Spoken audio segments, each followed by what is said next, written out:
Yankees have lost 2 in a row coming into tonight's game, and they are 2-4 on their current road trip. Our Sears diehard starting lineup for the visiting New York Yankees. One of 4 rookies in the lineup. Deion Sanders will be leading it off. Steve Sax will be at second base. Another one of the rookies, Oscar Azoka, playing in right field. Matt Noakes, the designated hitter. He'll be batting cleanup. Kevin Maas, another rookie, is playing at first base. Mattingly is out.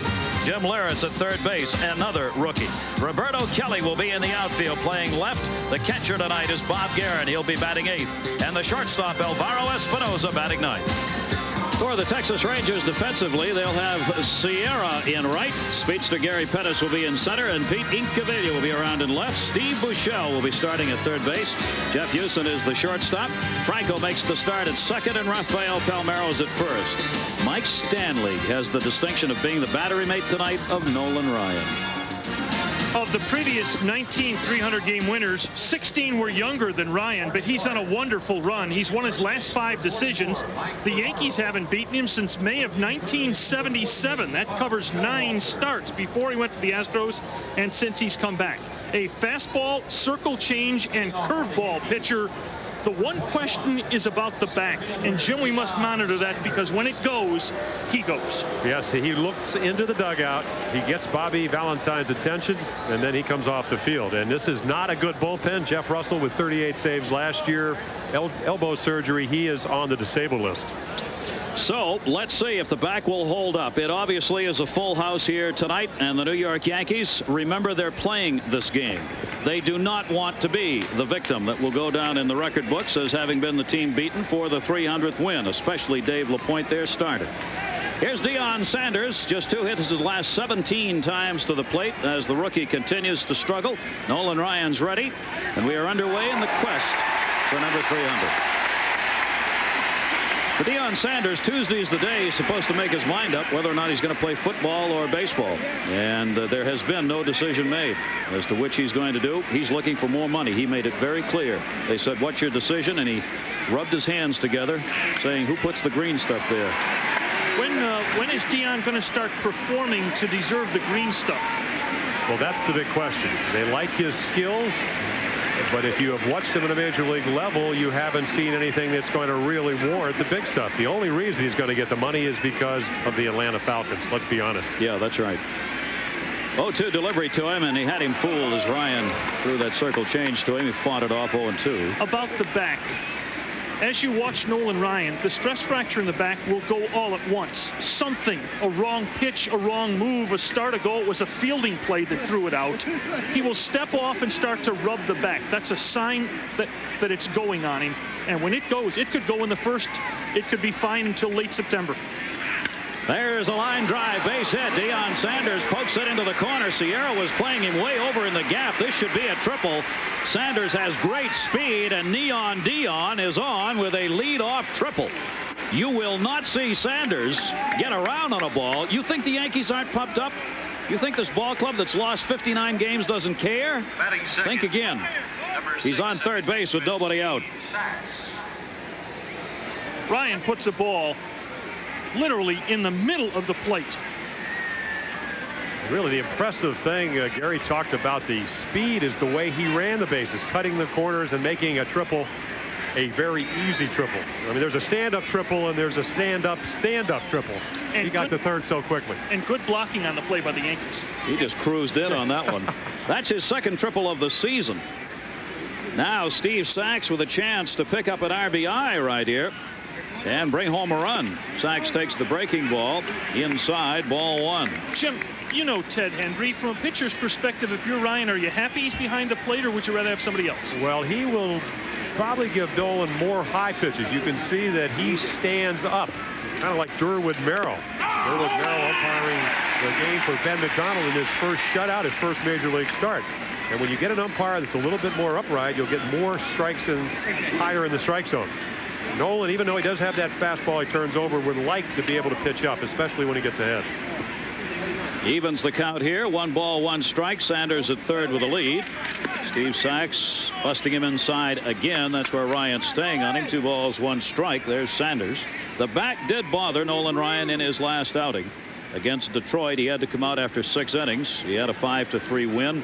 He gave up just 1 hit in that game, walked 1, struck out 4, but the back went. That breaking ball turned over, and he hasn't shown anything but inside pitches to Steve Sax. 2 balls, 2 strikes. Looked like a changeup, and again, when you can throw a changeup 2-1 when you're a hitter like Sax expecting fastball, look how far out in front he is. Again, I think that may be a barometer of how his back feels. Well, these Yankees offensively, every run is a painful experience. They're hitting 183 on this road trip as a team. Sax toward short, runner coming. Jeff Houston will make the play to first, get the out, but they get the run in. So Deion Sanders with a leadoff triple scores on the ground ball out by Steve Sax. And the Yankees have a 1-0 lead. 28th RBI of the season for Sax. You know, Jim, we talked of numbers in Nolan Ryan. I want to bounce a number off you and just get a pitcher's perspective. In late 1986, the last 19 starts Ryan made for the Astros. In a 19-start run, he allowed over 5 hits once. Is that incredible? Well, the lowest batting average in all the major leagues is from a starting pitcher's perspective. You know, Sid Fernandez had a chance to do his game last Friday, struck out 7 in a row. We'll look at Azokar. But the thing about Nolan is he doesn't really give in. Maybe gives in a little bit more than he did back in the 70s, but he will still try to strike you out. Maybe have you hit the ball a little bit earlier in the count than he used to. Oscar Azokar punches that one to right field. Sierra late start will not get there. How about this rookie? Oscar Azokar now has 10 hits in 23 major league at-bats as he was called up from Columbus just 8 games ago, and he's on at first base with 1 away. Take a look. Ruben Sierra has been roasted by the local fans for some very poor defense. The sheet lists him with 5 errors. In reality, there have been at least 24 misplays in right field, and last year when he went for his 5,000th strikeout, a major Sierra misplay contributed to the defeat, and the fans remember it. 13th in fielding in the American League. Ugh. Only Milwaukee with more errors. Designated hitter Matt Noakes goes after the first pitch, strike 1. So they've had a triple and a single, have a run in, and the Yankees on the board in the first inning. They don't do this very often against anybody, much less Nolan Ryan, who has not lost to them in a month of 300 victories for other pitchers. 7-0-2 in his last 9 starts against the New York Yankees. Foul back, evens it up. Takes the count 0-2, really. Jimmy Carter was president when he last lost to the Yankees. That he was. There's a little bit different ball club, and I always felt when I used to pitch in spring training, I had more trouble against the minor leaguers than the major league ball club. They all come out of their shoes. I tell you what, the word intimidation is the word that you put right next to Nolan Ryan's name. I don't believe a lot of the young guys are smart enough to be intimidated. That one will be in the stands. You know, in that regard, Jim, Stump Merrill, the skipper of the New York Yankees, said before the game today, I was talking about 6 rookies on the team, 4 starting tonight. He said, you know, one of the things that's happened is you see Stumper right there. The club's 16-28 since he took over. One of the things that's happened with the Yankees having a bad year and the kids being called up, he said, there's no intimidation. He said, in fact, the rookies are helping the veterans keep this season going. He said they're the ones who've got the fire in their bellies right now. Yeah, any veteran will tell you once you're out of the race, even though you are getting paid, you got to have pride. You have to have something that drives you, and that's tough to put your finger on in recent months for the Yankees. No doubt about it. Stanley makes the stop, and Noakes takes the count to a ball and 2 strikes, 1 away, runner at first. By the way, the bloop that Sierra didn't get to, he's made so many misplays that some wags in this area now refer to him as Ruben Sierra. Unfortunately for him, that match that rhymes, doesn't it? Well, he's a young man with incredible tools whose game is just disintegrated defensively. Noakes with a 1-2 and the runner going, swung and a miss. Stanley, the throw is high, and it'll be a stolen base. Well, you touched on a couple of things, Norm. Number one, last year in the American League, nobody had more stolen bases against him than Nolan Ryan. So that's something the Yankees can do. You talked about the defense. Nolan Ryan does not field very well. Yep. In fact, you talked about the injury once he had to field a bunt, as you see the stolen base by Azokar. But the point is that most guys will not bunt on Ryan because he'll walk off the mound, rub up the ball, and say that's a good way to get drilled. He intimidates. He does. Well, I'm not going to bunt against him if that's the case. Yeah, He gets his first strikeout. Stanley can throw him out. The Texas Rangers have been very successful at cutting down the opposition, about 44% of the time this season. Kevin Maas now, another one of the rookies. And the pitch is taken for a strike. And by the way, for Zokar, that is going to be his first major league stolen base. This kid we've seen before. He hit a ball off Kevin Brown the other night that was amazing. It was an outside fastball that he pulled into the right center field seats. He's got really quick wrists, and he really turns on the ball well. Good fastball hitter, and they will throw him junk. I wouldn't be surprised. There you go. There's that. A lot of people, and you saw the movement on that ball, a lot of people think that Ryan, ever since he consorted with Mike Scott, scuffs the ball. Again, let's talk about intimidation. Are you going to go, Mr. Umpire, I want you to ask Mr. Ryan to throw the ball in because I think it's scuffed, and then the next one's off your helmet? People are afraid to ask to check the ball when Nolan Ryan pitches. It's part of that competitive But I'll tell you nature. what, Dave Bergman said, so what? Yeah. Here's a guy 43. Who cares? A lot of other guys do it. 0-2 the count, 2 down. Runner at second base, Kevin Maas. Get him, Nolan. He's got long ball power. Pops that one up to shallow right center field. Franco, the second baseman, being called off by Gary Pettis, who hauls it in, and that will do it. But the Yankees pick up a run on a couple of hits in Nolan Ryan's quest for 300. Texas Rangers have won 3 games in a row. They are 6-2 against the Yankees this season, and they've won the last 9 against the Yankees in Texas. Our Sears diehard starting lineup for the home Rangers tonight. The speedster Gary Pettis will be leading it off. He'll be in center field. Julio Franco among the leaders offensively at second base. Rafael Palmeiro will be batting third. He'll be at first base. Ruben Sierra struggling a bit at the plate right now in right field, batting cleanup. Pete Incaviglia will be in left field. He'll bat fifth. The designated hitter tonight will be Jack Doherty. He's struggling at the plate as well.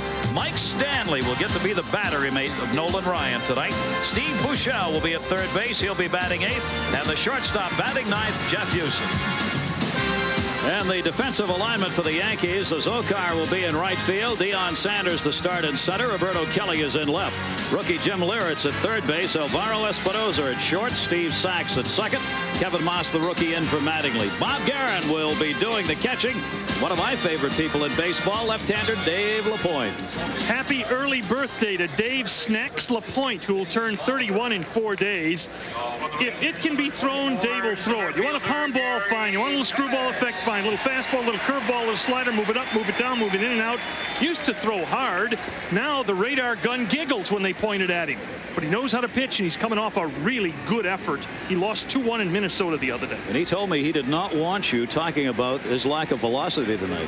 He said, you tell Hitzges to leave me alone. Pettis squaring to bunt, takes it for a strike on the outside, ball on the outside, rather. What are we supposed to hope? The video goes black for the whole evening? We won't compare the velocity. That's what he said. If his fastball is to Nolan Ryan's changeup, they'll probably be dragging neck and neck. He said, just because mine's 20 miles an hour slower doesn't make me less of a pitcher. Pettis 5 for his last 29, ahead on the count 2-0. And Lapointe gets the high strike call, 2-1. Just a thought, guys. Of all the teams looking for pitching around the major leagues and looking to pick up guys, this is a guy I'd be interested in around the big leagues. I think the question mark would be his health. You know, the arthroscopic surgery of his shoulder last year, and he is, as you said, a control pitcher, so he's got to be very much like Scotty McGregor, where he doesn't throw that hard, but he's going to get you out in front, and once he gets you out in front, he's going to throw that fastball away, which will look a lot quicker, and then when he gets you looking for the straight stuff, he throws you the curveball. But control, he's got to be in and out. He has walked 34, struck out only 44. Gives up a lot of hits, 116 hits and 100 innings pitched, so you're working with people on base. And he really wants he wants to stay out of this position. Yeah. This position. This is the guy who can run. He's the third best in stolen bases, so you do not want the leadoff man, Gary Pettis. And that's going to be a foul ball off the end of the bat. To say that Dave Lapointe has moved around is like saying Elizabeth Taylor likes to date. He's been with 8 teams in 8 years. When they surveyed the major leagues last year, at the start of the '89 season, 27% of all people in the big leagues can say, I played with him. And proudly so, we might add. 3-2 delivery. Fouls it off again. One interesting note tonight. Nolan Ryan, in 299 wins, has defeated 203 pitchers. He has never, however, had a winning decision against Dave Lapoint or Jim Palmer. So there. It's not too late. Here's the 3-2. Chop foul. 3 foul balls on a 3-2 count by Pettis. You want to go back again? Is that what you're saying? Well, if I get paid to lose, I mean, you're going to go in the Hall of Fame. You're going to give that up to go back and pitch again? I mean, you think the 10 other guys that he beat this year wanted to lose to him? Listen, with expansion baseball, you got a real shot at it. 3-2 count. That's another 2 years away, Gary. No, that's all right. They're in great shape. We see in those magazines, half naked. Lapointe ready. Here's the 3-2 for the 4th time. And he walks him. That's the one thing Dave Lapointe absolutely cannot afford. He's going to give up a lot of hits. He can't give any free base runs. Now the base stealer's on. It probably won't hurt him as much as a right-handed pitcher because Pettis obviously a little bit more difficulty stealing against the left-hander. Lapointe, pretty good move. He'll vary it. But you just don't want to walk a leadoff guy, especially when they gift wrap you a run. I mean, you don't expect probably when you're pitching against Ryan to get a run anyway. This Texas team has been murder on left-handers. They're 17-12 against left-handed starters, but most impressive, they are batting as a team .272 guys, off left-handers. This team was hitting .230 as a team in late May. They're now up to nearly .260. You have to hit the ball hard for a long time to get it up. They've been doing that, and then of late have kind of dipped off a little bit over the last week.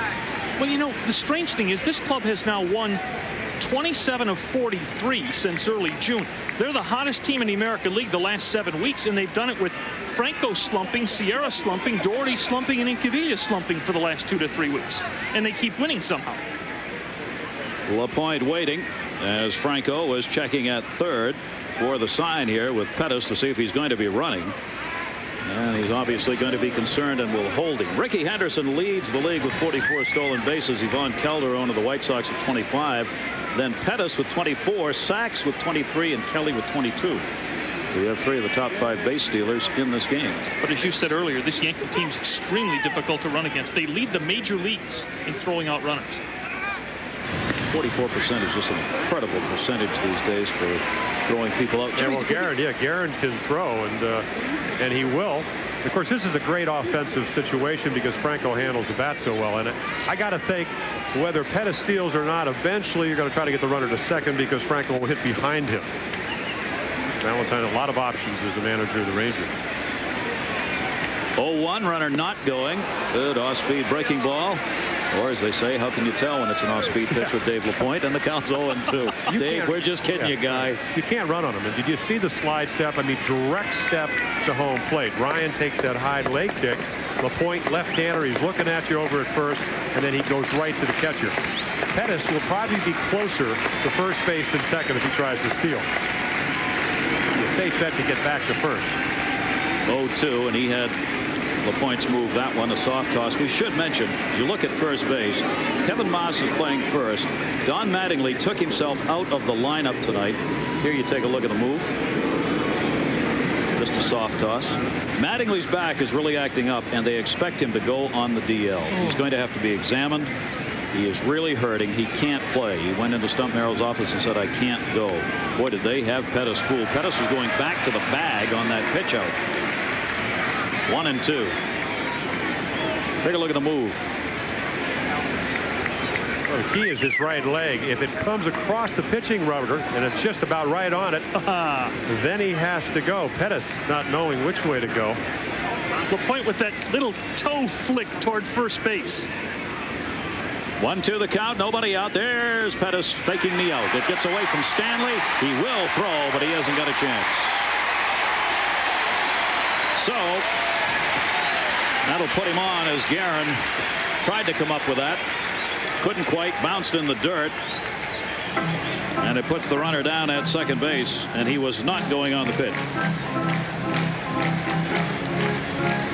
Geren almost appeared to be crossed up by that pitch. He seemed to get a late move back over to the inside. I think what happened, Norm, he didn't expect it to bounce about 2 feet short of home plate. And again, when it does, it's not a curveball, so you don't really know if it's going to come up or stay down. So if you're catcher, you try to stay down because it's a lot easier to come up than go down. That one just stayed, and he couldn't make a play on it. Now the Rangers are in great shape because Franco naturally hits the ball so hard to the right side of the field. Espinosa moving in on the base runner, turned that one over, got the foul tip. It was held onto by Geren, and Lapoint gets his first strikeout. One away. Lapoint does something strange with a palm ball. He gets a screwball effect out of a palm ball grip. It's a really weird pitch. A little bit more pressure on the middle finger and the fourth finger. And what happens is that it does come off your fingers like a screwball. Now that screwball right there, 73 miles per hour. Getting it up there, isn't he? Well, the difference, though, and it's the key, and I was talking to Matt Noakes, who's not catching tonight. He's the DH. I said, is there a difference between the fastball and the changeup? Because that's important. He said, yes, there is. Keep the pacing, the timing off of the hitters. Runner in scoring position. Yankees leading 1-0. Rafael Palmeiro. And Lapoint will fake the throw to second base with Espinosa moving in behind Pettis. Palmeiro, one of the leaders offensively in the league. 4th in hits, 5th in average, 8th in runs. He's putting up some big offensive numbers.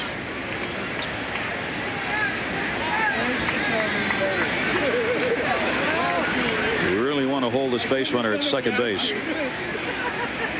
This really has the mentality of a playoff game for the Yankees. They do not want to lose this game. It is not just another game in a very long, difficult season for the Yankees. You know, Nolan Ryan would like to win tonight other than doing in Milwaukee. I mean, you will take your 300th, whether it's in Arlington or downtown Milwaukee at County Stadium or whatever the case is, but you'd like to do it in front of your home fans. No count on him as it's popped up. Geren coming back. Photographers get out of the way. And it's a foul ball. 0-1 and 1 away.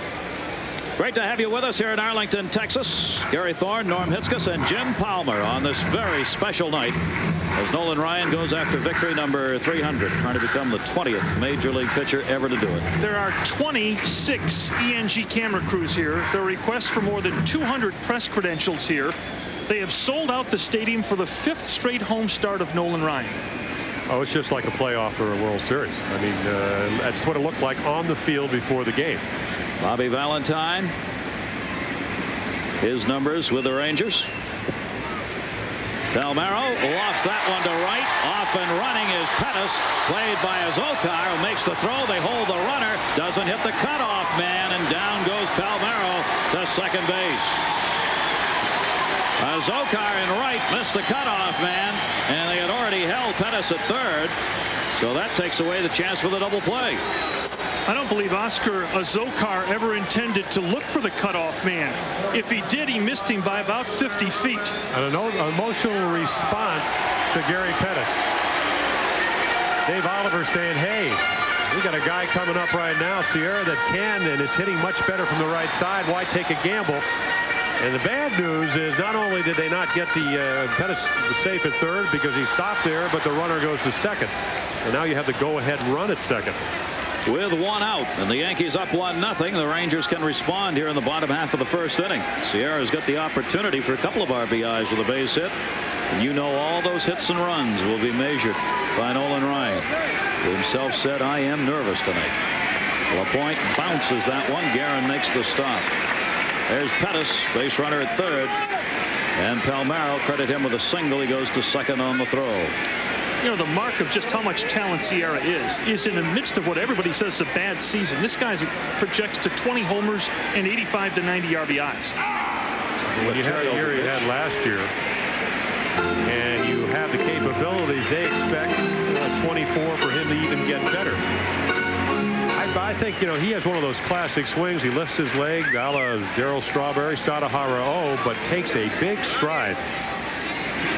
Again, Lapoint bouncing one.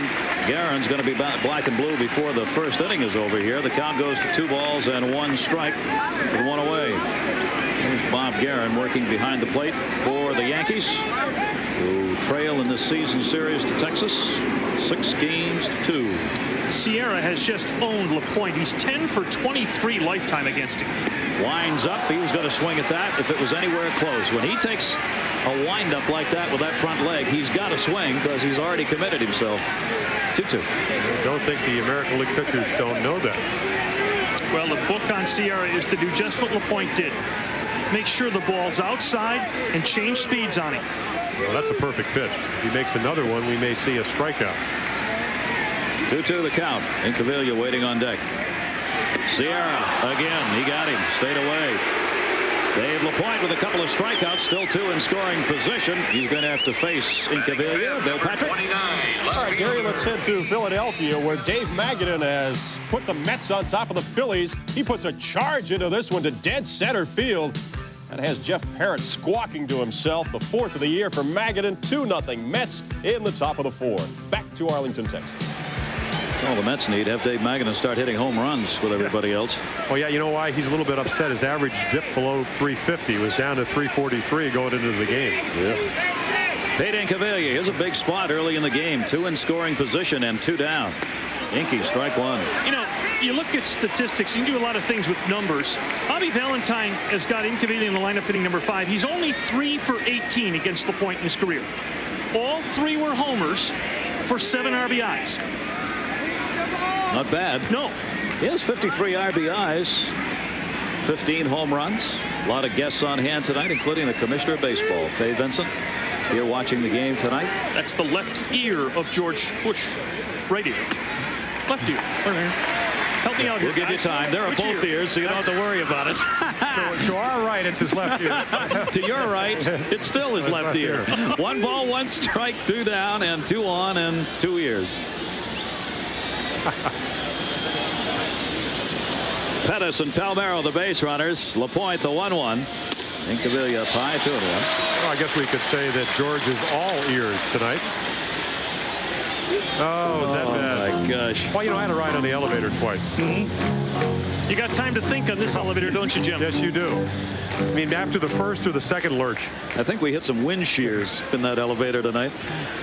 What, 45,000 plus on hand here tonight? Right, and 1 elevator. And 1 elevator. As they've jammed them in.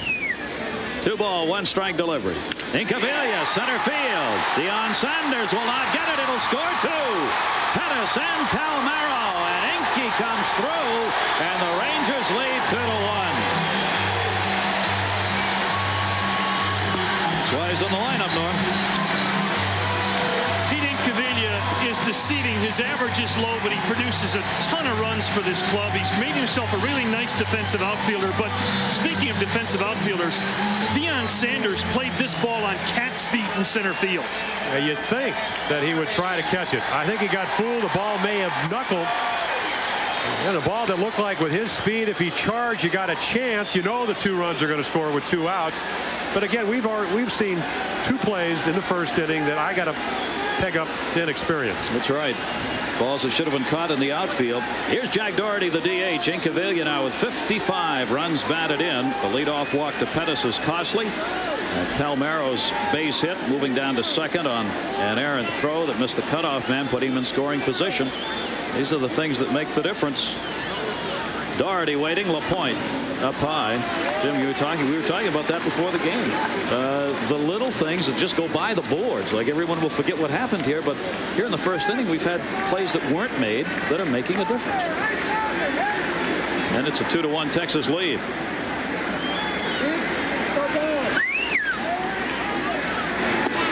Strike in the outside corner, 1-1. Rangers are not a rich franchise, and they've gotten very lucky with people like Jack Doherty, Kenny Rogers, and Jeff Houston.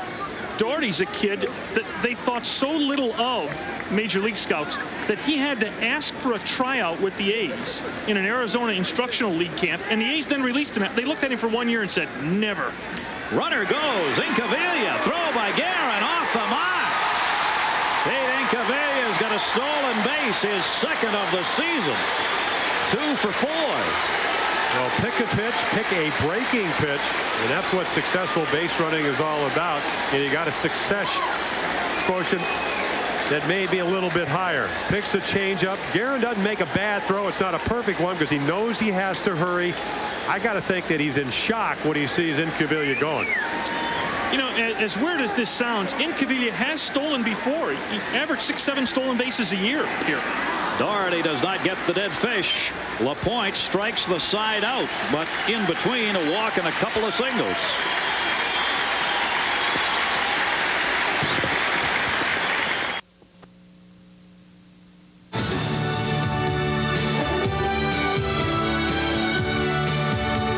The country boy from Alvin, Texas didn't like the Big Apple very much when he pitched for New York, but he had a winning season in 1969 when he went 6-3, a reliever and a starter, and a 7-inning relief performance against Atlanta in the National League Championship Series. It was the miracle year of the New York Mets, and Nolan Ryan was part of it.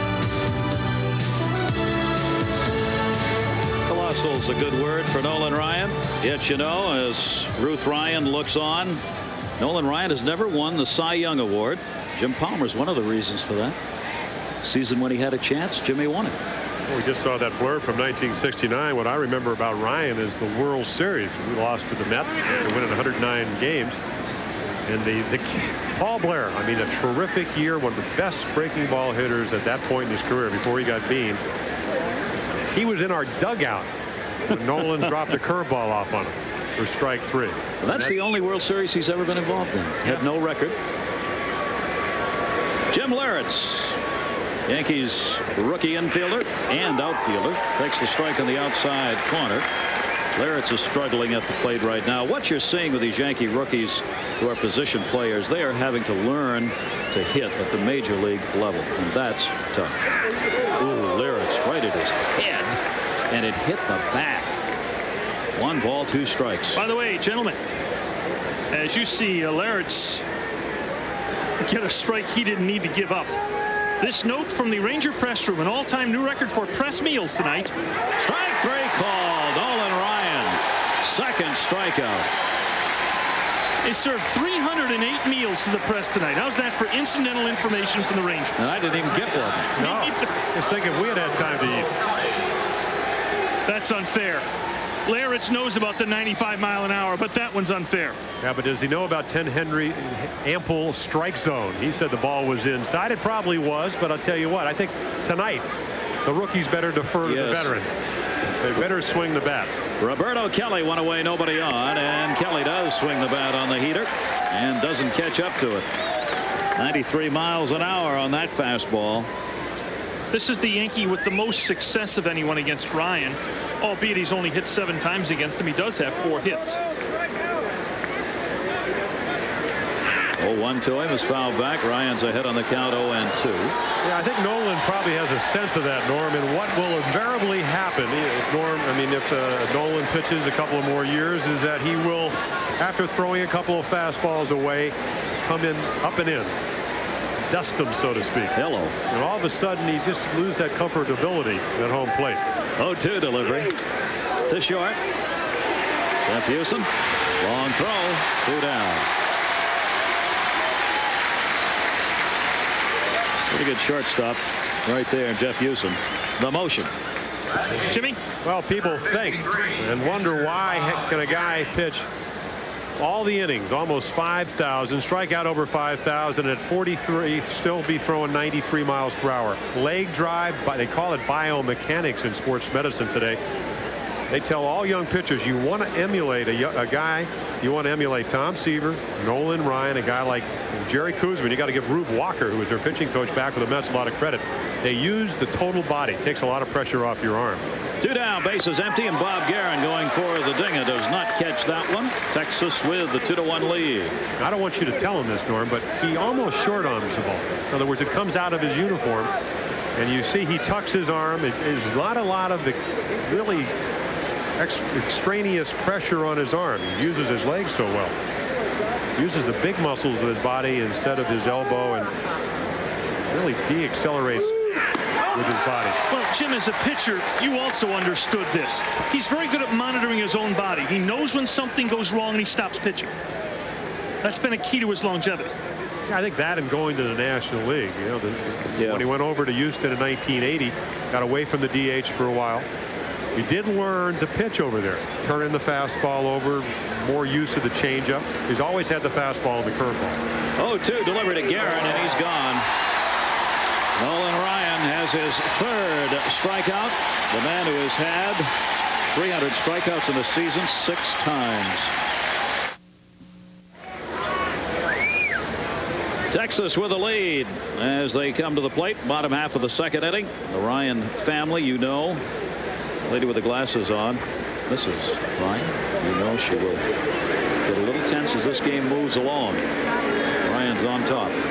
Stanley, first ball hitting off Dave Lapoint, picks up a leadoff single here in the second inning. Deion Sanders gets it back in, and Stanley's on. You think this guy, some question whether or not he was going to be able to catch in tonight's game, as he had to come out of Monday's game. He's got a knee bruise that they've had to pad because it still hurts, but the opportunity to catch Ryan in his 300th win, he wasn't going to pass it up if he could get down on the crouch. Well, he missed the no-hitter earlier this season. That went to John Russell, who's truly had a roller coaster season. John Russell was released by Atlanta 3 days before the season began and winds up catching Ryan's 6th no-hitter. Thank you, Atlanta. Thank you, Atlanta, yeah. Steve Buechele, Dave Lapoint has now given up 3 hits. And the first 2 innings, the leadoff man's been on for the Rangers. Buechele bunting. Geren couldn't find it. Along with Russell catching the no-hitter, Stanley, who's on at first base, did catch victory number 299. And then Chad Kruder, young catchers back at the minor leagues. There's Stanley, who also wants to catch number 300. Kruder caught the 5,000th strikeout, so the catchers have shared the honors here for the Rangers.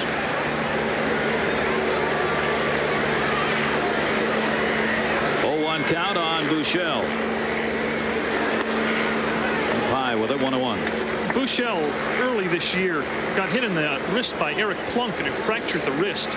He went on the disabled list, came back much too soon. The wrist was bad. He could not swing the bat. Went back on the disabled list, then to rehab, and finally it's well again after about 2.5 months. Batting just 150 in 28 games since the DL. Says it doesn't hurt. Says he has the strength that he had last year. And he was a home run hitter in the middle teens. But what I like about him is his defense. Oh, he's got cool ball. Well, he tried, came up, went back down, played a little bit better, but does not have the range. 1-1 is popped up third base. Larrett's puts that one away. One away. Stanley will play a stay at first base, and Jeff Houston will be coming up, and we'll check in our Baseball Tonight studios. Bill. All right, Gary, let's head to the vet in Philadelphia, where the Mets are pouring it on. Top of the 5th, the pitch to Kevin McReynolds. He sends it to left field. Somehow it sneaks through Carmelo Martinez and Lenny Dykstra all the way to the wall for a 2-run triple. Hojo scores. Darryl Strawberry right behind him. And the Mets continue to rattle Jeff Parrott's cage, Gary. So what a race that is. The Pittsburgh Pirates will not relent. They are not giving up that first place lead, and the Mets keep the heat on. Looks like there's going to be a great finish in that division. Montreal's beating Pittsburgh tonight, and they're not out of it. Nope. Here's Jeff Houston. Batting 9th in the order. The shortstop has Stanley on at first base. The Rangers are leading it by a score of 2-1 and trying to add to it right here.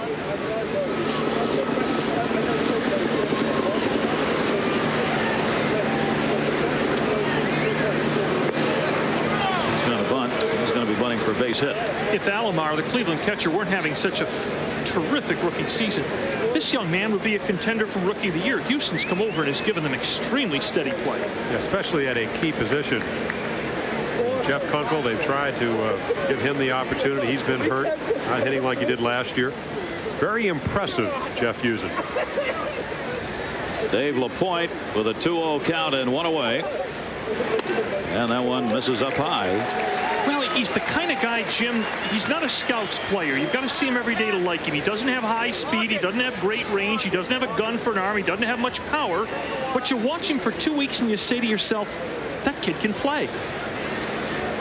3-0 he'll take. And he takes for the walk.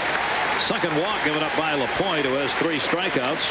And again, Dave Lapoint will work with runners on at first and second and just 1 out. Center fielder. It's a major downer for a controlled pitcher like Lapoint to not be able to throw a strike on 3-0 is a major downer. And he's got to face the other man. He walks the leadoff batter, Gary Pettis, coming to the plate.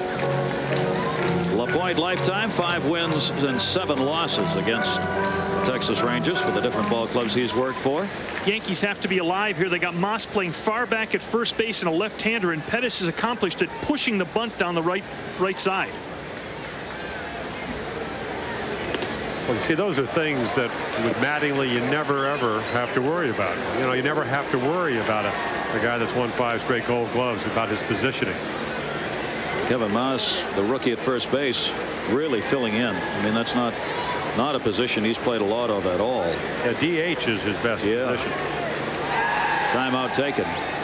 We do hope Don Mattingly going to be all right. It is so sad to see that happen to Mattingly, who's just struggling this season. He's not having a good year in any event, batting just .245. And Lapoint finds the strike zone 1-1. The bad back continues to flare up, and they're going to have it looked at again. And as we mentioned, it looks like he's going to have to go on the DL. It's almost hard to watch Don Mattingly the last few days. He's turned into almost a fly swatter hitter. He flicks at the ball. Stump Merrill told him, please don't play if you feel that badly, because the swing is just not there. Down to first. Kevin Maas on the cue ball will take it over. Runners will move up. Now there are two in scoring position for Franco. We'll see what he can do with it after we check in with Bill Patrick.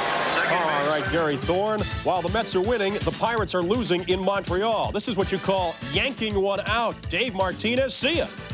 Number 9 on the season for Martinez. It comes off a Bob walk in the bottom of the 5th. And it puts Zane Smith and the Expos up 3-0. Back to Arlington. That'll make it interesting if those scores stay the same in that division. All right, 2 down, a 2-1 lead for the Rangers, and Dave Lapoint has been in this situation before. Incaviglia got the 2 RBI single in the first inning with 2 down and runners in scoring position. And now he's got to work to Franco, who takes the pitch, ball 1. One of those key early in the game situations. A hit here breaks this game open a little bit for Texas. Well, it gives Nolan what he wants. He told Dave Oliver, get me a lot of runs and get me him early. Pitcher says that every game. Yeah, well, I mean, he does, but, you know, we're talking about 300 here, and then when you look at the bullpen situation, it makes it a little bit easier for Bobby Valentine. He maybe can stay with Ryan a little bit longer. The Yankees aren't wasting any time. Their pen is active already. 1 ball, 1 strike, 2 down, and 2 on. Well, if you're Stump Merrill, you got a guy warming up in the bullpen that throws about 93, and you got a guy on the mound that's throwing about 73.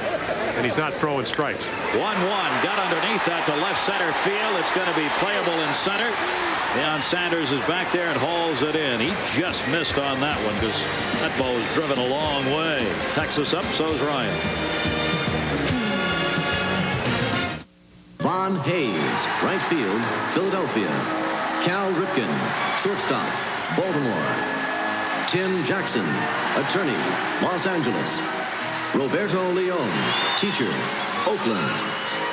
Ever since Major League Baseball introduced the authentic diamond collection of clothing and equipment identical to the pros, it's gotten a lot harder to tell the players from the fans. The authentic diamond collection, a part of baseball you can call your own. The preceding was furnished by Major League Baseball. Nolan Ryan's 43 years old, 5 months and 25 days. That gets you ready for 300, Nolan. I think with all the things that's happened in my career that I'm probably better prepared to handle that situation than maybe a lot of people. I can remember after the first, second no-hitters, a lot of talk about the Johnny Vandermeer record of back-to-back no-hitters. And I can remember after the second no-hitter in Detroit, honestly trying to go out and throw a no-hitter for the first time and getting into the 8th inning and losing it. And I think going through those experiences that you learn that you can't be distracted and you can't go outside of what your routine is and what your perspective is and what you have to try to achieve. And so I think all these things that have happened in my career probably make me better prepared to handle a situation of this sort. He certainly does not go outside his routine. 0-1 delivery. And Alvaro Espinoza takes the pitch, 1-1. One of the most incredible workers in baseball. After he struck out the 5,000s last year, there must have been 2 hours of press convergence conferences, things like that. After it was all over, a bunch of us hung around here. And Ryan, who still had a little adrenaline pumping, at about 12:30 or 1 o'clock said, I think I'll get in my bicycle riding before I go home. And went in and rode the stationary bike at 1 in the morning for about 25 minutes. He's absolutely adamant about that. 1-2, Espinoza down the line. Trouble if it's fair. It is a fair, no, a foul ball. Boy, that looked like it kicked up a little white stuff down there, but not so. Third base umpire right on the line. Jim Joyce had it. Ryan will take that and give it another whirl as Ted Hendry comes up. Take a look at the baseball.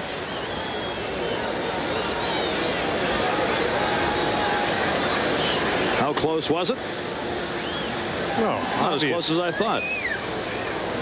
McEnroe wouldn't have argued on that. That's how far. Yes, he would have. Yes, he would have. Espinosa, the number 9 hitter, behind on the count here, 1-2. Sanders and Sax to follow. Ryan with 3 strikeouts, almost had 4. Alvaro certainly doesn't shorten up to make a little contact with 2 strikes, does he? Well, this may be the reason why he's not hitting as well this year as last year. You know, good high ball hitter, and I think the league has adjusted to him. And they just talk about getting the ball down, so then he has to create the leverage. This whole Yankee lineup tends to do that. Missed inside with it and had him fooled. This lineup will just swing away. Not a lot of discipline. Doesn't walk at all. Yankees worst in the major leagues in walks. They've drawn only 218 walks. That's way below everybody else in the big leagues. 2-2 delivery. Espinosa foul tips it. They don't score runs. They don't hit. They're last in slugging. They're last in on base percentage. And you think they're missing people on base? Not so. They have the fewest people left on base. They've had no offense.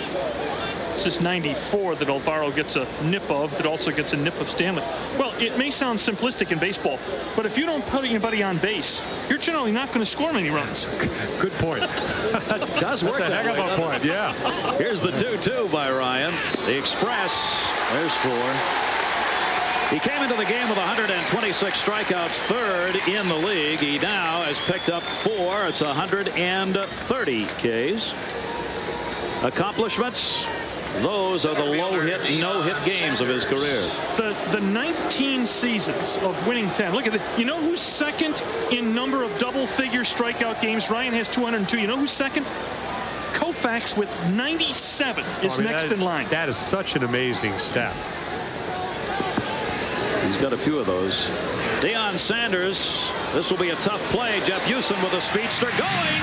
Didn't get him. That is one of the few times a head-first dive will get a base runner in safely. Sanders has tripled and now singled. The adage is when you're going down the baseline, if you dive, you actually get there slower than if you just kept your running pace. This time it works. Well, second base hit, and nobody is going to doubt his intensity. We talked about the fact, has he proved he can play in the big leagues? Well, not yet, but tonight, triple and now this single. I don't know if he's getting ready for football camp or what, but he is hustling. Deion Sanders is on, and he has 2 of the 3 hits for the Yankees. Sax had the RBI, driving Sanders in the first with a ground ball out. Deion's running up high. Stanley couldn't get it out of the glove. Deion Sanders picks up the stolen base, gets in scoring position, and for Sanders, that will be his 7th stolen base. He's 7 for 9. The only bad thing about a head-first dive into first base is it can cause some rude bruises on your body as you go over the top of that bag at full speed. So get your hands spiked. It looks so good on baseball tonight, though. Is that what it is? Oh, yeah. You guys think I live for that stuff. You take that into the arbitration table and put it on for the arbitrator? I like film. You like the film at the arbitration? We're going to have his punt return the first game and that. Sax chops it foul, and Nolan Ryan's ahead on the count 0-2. I think the interesting thing about Deion Sanders is, yeah, he hasn't proved himself. He's done well at AAA, but people have a tendency, Norm, I think, to compare him to Bo Jackson. And, you know, we're not talking apples and oranges here. We're talking about a guy, yes, he can run fast, doesn't have the bat speed, doesn't have the strength, does have a lot of good skills, though, but he's going to have to learn to play baseball. Well, he's going to have to play baseball to learn also. Good point. 0-2 the count. Sax off the fist. Great stop made. Buechele thrown to third, and he did not get him. They played it to Houston, the shortstop. Deion Sanders got underneath the attempted tag as Jeff Houston could not get in position ahead of the runner. And Nolan Ryan's being chipped at here as it'll be Sax at first and Deion Sanders at third. Well, this is, first of all, a terrific stop by Buechele, who goes deep to Spirit. And then wonderful hustle by Houston and by Sanders. What is Houston even doing here? Well, just heads up play. You talked about it last year. Montreal stole 30 bases. The Rangers are real lucky to get Houston, and the only reason they got him is because Montreal needed a left-handed pitcher. Drew Hall going up there, and Houston coming down here to Texas. Heads-up play. That's a play that Mark Belanger used to do. Runners at first and second, ball in the hole. You don't have a play at first and second. You get the force at third, and for some reason, Brooks Robinson would be at third base. Constantly amazed me. That's a single, by the way, for Sax. That one is popped up, and there'll be no play as Azokar, who singled his first time up, goes after Ryan's first delivery. 4 hits now for the Yankees. They have runners at first and third with 1 away here in the 3rd inning. Gentlemen, about a player who's not in the lineup tonight, wouldn't you think somebody'd be attracted to pick up Jesse Barfield? He's gathering dust on the bench on this team. He's a pretty good player. A lot of money. Not the hitter he used to. The wrist problems that he had about 3 or 4 years ago have really caught up with him. Well, you know, capable of still playing a good right field, but a lot of strikeouts, Norm. They may well be shopping him with the rookies getting the chance. Azokar, throw over. Sax was leaning the other way. That was close. Well, the Rangers have to be careful here. Obviously, the feeling is here's the tying run at third base. That's the lead run at first and an extremely good base stealer in Sax. Stump Merrill's got a possibility of doing some things here. You could straight steal with Sax. You could double steal with Sax and Sanders. I think you got to do something, mainly because Sax does steal well. You want to annoy Nolan Ryan. He does not like to be taken out of his rhythm. Base stealers will do that. He doesn't want to throw to first, even though you have to do it in the modern era. Sax is a very good base runner. He knows how to draw the throw, get the lead. He's 4th in the league in stolen bases. You see, Nolan is like Dwight Gooden. He has the capability to get the strikeout. So the stolen base is not going to hurt him. That is a foul ball by Azokar.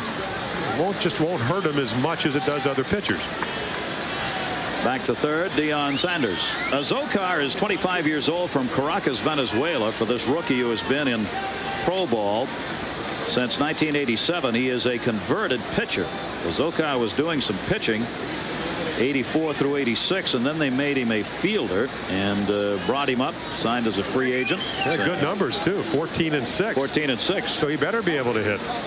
So now he's playing right field for the Yankees. Yeah, the book on him is basically Yellowstone National Park. That's his strike zone. Anywhere. A bad ball hitter. We saw he hit one over his head the first time. Oh my. Well, that's not Nolan Ryan in the 70s. Well, you said Ted Henry had a big strike zone, Jim. Well, not that big. 0-2. Sax goes. Popped up. That is playable at third. Sax trying to find the ball, heading back to first base. Buechel's got it. And Sax will get back. So Azokar pops up to Buechel. Sax was all the way down to second base before he realized where the ball was. 95 on the gun, that pitch. Realize the Rangers use the high gun here. So that means he's thrown anywhere from 90 to 92 at age 43. The most remarkable pitch I saw Ryan throw last year was he pitched on a night where the heat was 96 when he started. He goes into the 9th inning in a crucial spot. He leans back and throws back-to-back 96s in the 9th inning after he's thrown about 120 pitches. He used to always have the ability to reach back and get something else. Now he has the ability not only to reach back like he just did there, but also take something off. Matt Noakes now with a 2-1 Ranger lead. Ryan fists him, and it's foul back. 2 down. Runners at first and third. Sanders and Sax, and each team's getting opportunities here early on in this game. Jimmy, let me go into the mind of making you the manager. In this situation, do you just say, hey, let Noakes flail away, or do you think of putting something on with Sax and Sanders here? Oh, you can do that, but then again, you know, who's he going to pitch to? I think right now that you can walk into second. Mike Stanley behind the plate is not going to take a chance of risking and throwing the ball away. So he's going to check the runner at third and very cautiously. There he goes. Fakes the throw. Deion Sanders not off the bag, and there's the stolen base. You know, that's something you just know is going to happen. And what this does, it takes the force away from the defense, the ball in the hole. Noakes doesn't run real well. It does put a little more defense of pressure. So a lot of ways to look at it. You got to take it. Go ahead, run now, Steve Sax. Yeah. 24 stolen bases ties him with Gary Pettis for third in the league. And another big situation here is the teams with runners in scoring position, both of them looking for big hits. And the Yankees have been looking for the big hits all year. 1-1, 2 down. popped him back. No play on it. And the count goes to 1 ball and 2 strikes on the designated hitter, Matt Noakes. Well, Norm, you had a chance to see Noakes catch a couple of years ago when he had 32 home runs. Loved the ball out over the plate. The next year they started moving the ball in on him, throwing him more breaking balls. Hit 16. Then it went to 9 with a knee injury. The book on him is you really want to crowd him. He's gone into a little bit more of a severe crouch. But with a 1 and 2 strike count on him, we'll see how Nolan pitches it. You can tell where Stanley's going to move. 1 ball, 2 strike count. Ryan got it in left field. Incaviglia finds it. Ryan's out of it. No runs, a couple of hits. 2 are left on base. Nolan Ryan is pitching on the best day to win. The full house on hand as Palmer steps in against Dave Lapoint. Grounds it down to first. Kevin Maas has it. He'll go to the bag himself, and there's 1 away in the bottom half of the 3rd. Mentioned for Nolan Ryan, this is the day to win. Wednesdays throughout his career have been his best days. He has 52 wins on Wednesdays, more than any other day of the week, and ironically happens to be a Wednesday, but he's going after 300 here tonight. Ruben Sierra struck out his first time up against Lapoint. Norm, you've been around Nolan a long time. There's some, I guess, speculation that maybe with the bad back, the stress fracture that he says that would take 5 weeks to heal. Do you think he'll do a lot more pitching the rest of the year if he wins? Yeah, I think Nolan is such a gamer that he'll keep pitching. He believes, and the doctors have told him, 5-6 weeks in the offseason he'll be fully healed. He'll be like new. We should note, as Lapointe gets the swinging strike on Sierra to go 0-2, that Ryan is working on 4 days rest. Bobby Valentine has had to juggle this pitching rotation of the Rangers all season long, so Ryan working on 4 days, and the starters for upcoming games remains to be seen. That's the way it's been for Valentine this year. Lapointe with the 0-2, got him again. Boy, he's got the number on Sierra. He's made Sierra look bad in 2 at-bats. And Lapointe's got 4 strikeouts, 2 quick outs. Let's check in on our Baseball Tonight studios. Bill? All right, Gary, let's head to the vet in Philadelphia. Check this one out. Darryl Strawberry, dead center field. They say it went 470 feet. That's almost 157 yards to you and me, Rusty. The Mets scoring 5 runs from the top of the 6th. 9-0 Mets, Gary. It's just one of those nights where it's all over before it started. Well, got to choke down on the 8-iron to hit it that far. We are 2-1 here with 2 down and nobody on in the 3rd. Dave Lapointe trying to get the side out in order for the first time. Rangers have stranded 3, and so have the New York Yankees through the first 3 innings. One thing that Ryan's quest for 300 and the no-hitter and all the strikeouts have done is it's completely camouflaged the development of Kevin Brown and Bobby Witt on this team. On the bouncer by Lapointe. 1 ball, 1 strike. Do you know that Nolan Ryan came into this game not leading his own team in strikeouts? Bobby Witt led this team in strikeouts coming in tonight, and he's won 5 in a row. And the kid Brown's a 12-game winner. This is an interesting rotation. Yeah, Witt, for the first time that I see, realizes that his best pitch is his fastball. You talk to Tom House. We'll take a look at the foul ball by Incaviglia. He'll say, tell me, what the best pitch that Witt has. He says fastball. And you say, well, tell me his pitching philosophy. To run the count to 3-2 and throw the hitter a slider. So a total different philosophy than what is his best pitch. But I saw him pitch a game in Baltimore against the Orioles, and he pitched great because he established the fastball and baffled him with a slider. 1-2, look out. As he almost picked off the bat boy. Check swing by Incaviglia, lined it right over to the corner of the dugout, and he crosses himself, and I don't blame you, young man.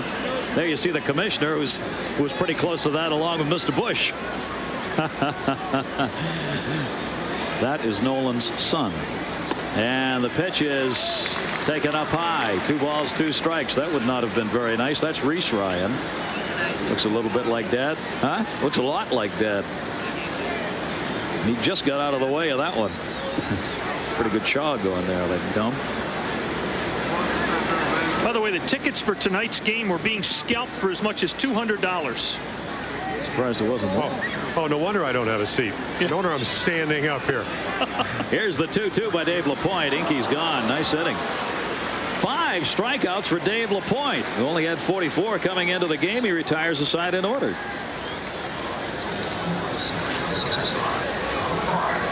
Sierra's made a nice adjustment, hasn't he?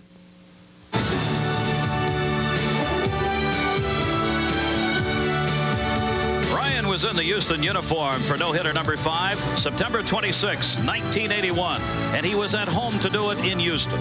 The opponent, the Los Angeles Dodgers. This, the final out of no-hitter number 5, was a 5-0 win.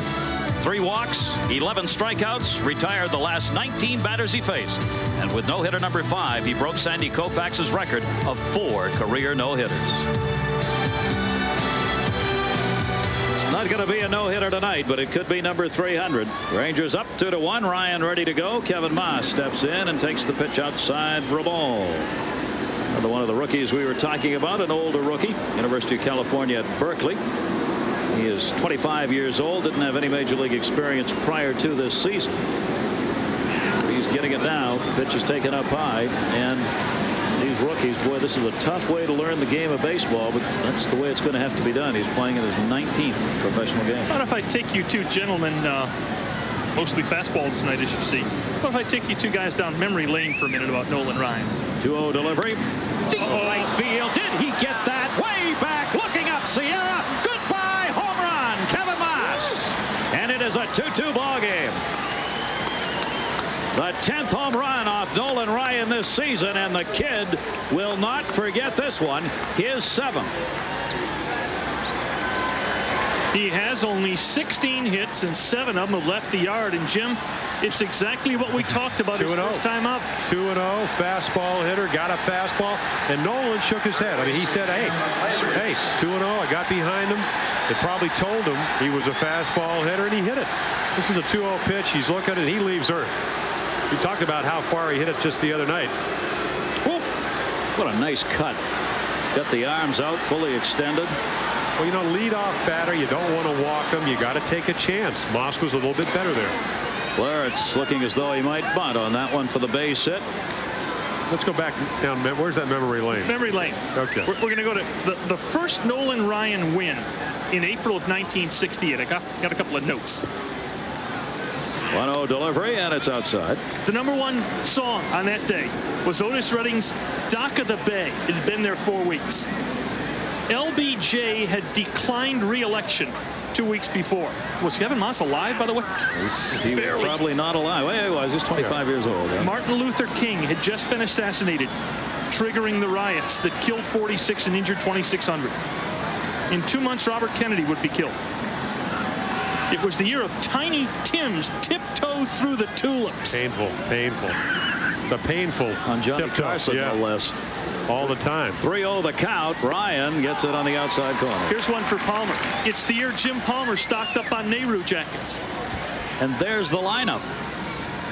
The Mets starting lineup for Nolan Ryan's first win. Bud Harrelson's now the skipper of the Mets. Popped him up. First base. Catcher's going to go for it, Stanley, and he gets it in foul territory. There it's a pop-up victim, 1 away. It's the year Denny McLain went 31-6. How about that? That's not a bad lineup right there. A lot of those people would be part of that miracle 69 Met team. Tommy Agee, Ron Swoboda, Art Shamsky, Eddie Kranepool. Yeah, Grody doing the catching. Doubled off me in the 3rd game. I remember that. You remember those, don't you? Oh, yes, I do. On the chalk. Here's Roberto Kelly, 1 out. We're a 2-2 game now. 5 hits. Ooh. Yellow. Kelly leaning in. Decides he better lean back. Well, what happened last time? Line drive to shortstop. You said he hits him well. Nolan doesn't forget these things. He probably remembers that lineup too back in '68. I'm sure.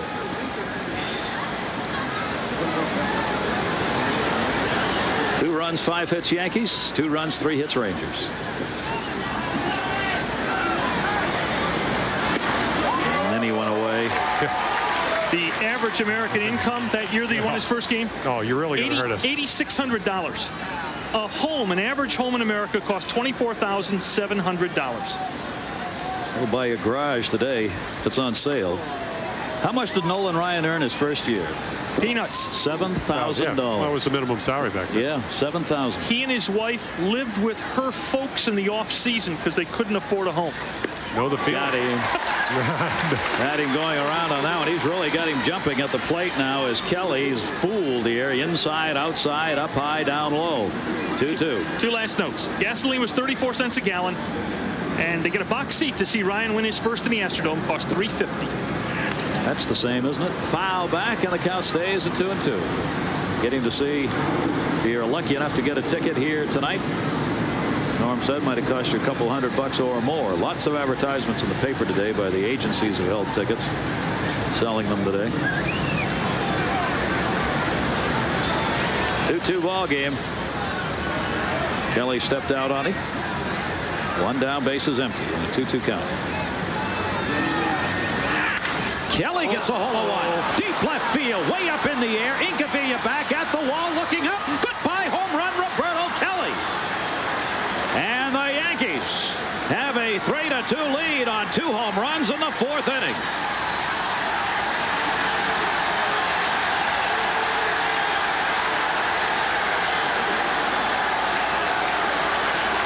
Jim, the pitch is very uncharacteristic for Ryan. It's a fastball up with almost nothing on it.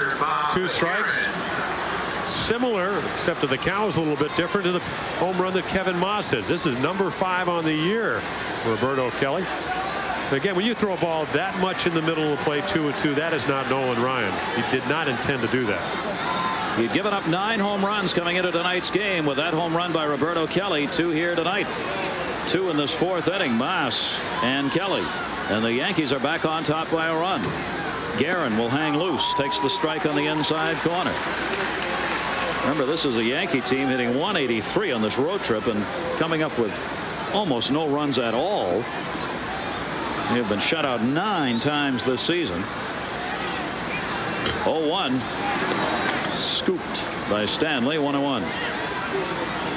You know, of all the celebration, all the people here to see Ryan, and I think most of America cheers for him to do it, you got to wonder what John McMullen, the owner of the Astros, is thinking, who decided not to re-sign this guy last year and has blown the Astros' ability to see win 300, strike out 5,000, no-hitter number 6, and so on. 1-1. Well, I'll tell you, John's position, he has been steadfast on it. He is not going to pay the kinds of money that are being paid to Major League players today. He's just not going to do it. And he didn't do it with Ryan. It's going to be tough to compete. That's just the obvious answer to that. Here's the 2-1 by Ryan. Ready to climb the ladder on that one. And Geren's even at 2-2. He helped him out. You know, difficult situation for Nolan. Back undoubtedly, it's not as good as it should be. He knows that it's a full house. Wants to give them the 300th win. Wants to get it. How long does he go? You know, how long does he try for it? How long does he before it affects his next start? Got a 2-2 count here with 1 out. Geren, he's going long ball, but he never got it. And Nolan Ryan has 5 strikeouts, and they're at 2 down. Geren has struck out twice now as they chalk him up here at the K corner here in Arlington. Here's number 5. It's the first time he's ever gotten Geren tonight. First time he's ever gotten Larich tonight. He's now up over 1,100 different men he struck out. He got me once. Did he? You're on that list, Jimbo. Yeah. He also threw me a 3-2 curveball back in the 70s for ball 4. He was up over Espinosa's head on that first pitch, and he's inside on that one. 2 balls and no strikes. We were always told pitchers remembered their games. I never knew they remembered all their at-bats. No, Are you kidding? I remember the one against Pitchers Nolan remember Ryan. every at-bat. Yeah. Never mind the pitching. Here's the 2-0. Foul ball, 2 balls, 1 strike. And when you were as frightened as I was, boy, does that ball move a lot. You didn't bail out, Jimmy. No. That's what matters. So you hung in there. Jimmy, did you literally stand there in the batter's box thinking, how does he make it do that? No, I thought, you know who I thought that against? Koufax, 66. The last game he ever pitched. He made the ball jump about 8 inches, 8 to 10 inches up, and he threw a curveball that started over my head, and Roseboro caught it down at his ankle. I wondered how he did that, because I couldn't do it. Here's the 2-1, and Espinosa goes after it, 2 balls and 2 strikes. Made you feel bad, didn't it? Yeah, the tough thing about Ryan is that when you talk to hitters, and if you ever hit against him, you just don't ever know what's coming. I mean, you can't sit on the fastball. I mean, you can look for the fastball, and that's most of the way hitters face him, but you just don't know what's coming. You can't be sure. And he moves it around so well. I mean, he pitches, as you were talking about. He's a true pitcher, even more so now than before. You know, but he's very stubborn. I mean, let's be honest. Andy Etchebarren, former Oriole catcher, went over to the Angels, and he said, Nolan back then said, 3-0, Andy, I don't want you sitting in the middle of the plate. Sit on the corner. Of course, he also struck out 383 guys that year. 2-2, and a battle here with the number 9 hitter, Espinosa, who struck out the first time, trying to prevent it from happening again. 2-2. This is something Ryan doesn't want to be happening. Ryan is like a gas tank these days. Unlike earlier in his career when he'd have 160 gallons in there, he may only have 110 gallons in there. And for Espinosa to be taking 4 or 5 extra gallons out is not good for Ryan. He's a lot like when he had the ligament problem down in Houston, where they limited his pitches to 100. By doing that, you know, how many innings will that allow him to be effective in? You know, traditionally he's going to get a lot of foul balls because of the high fastballs. The 2-2, there's another one.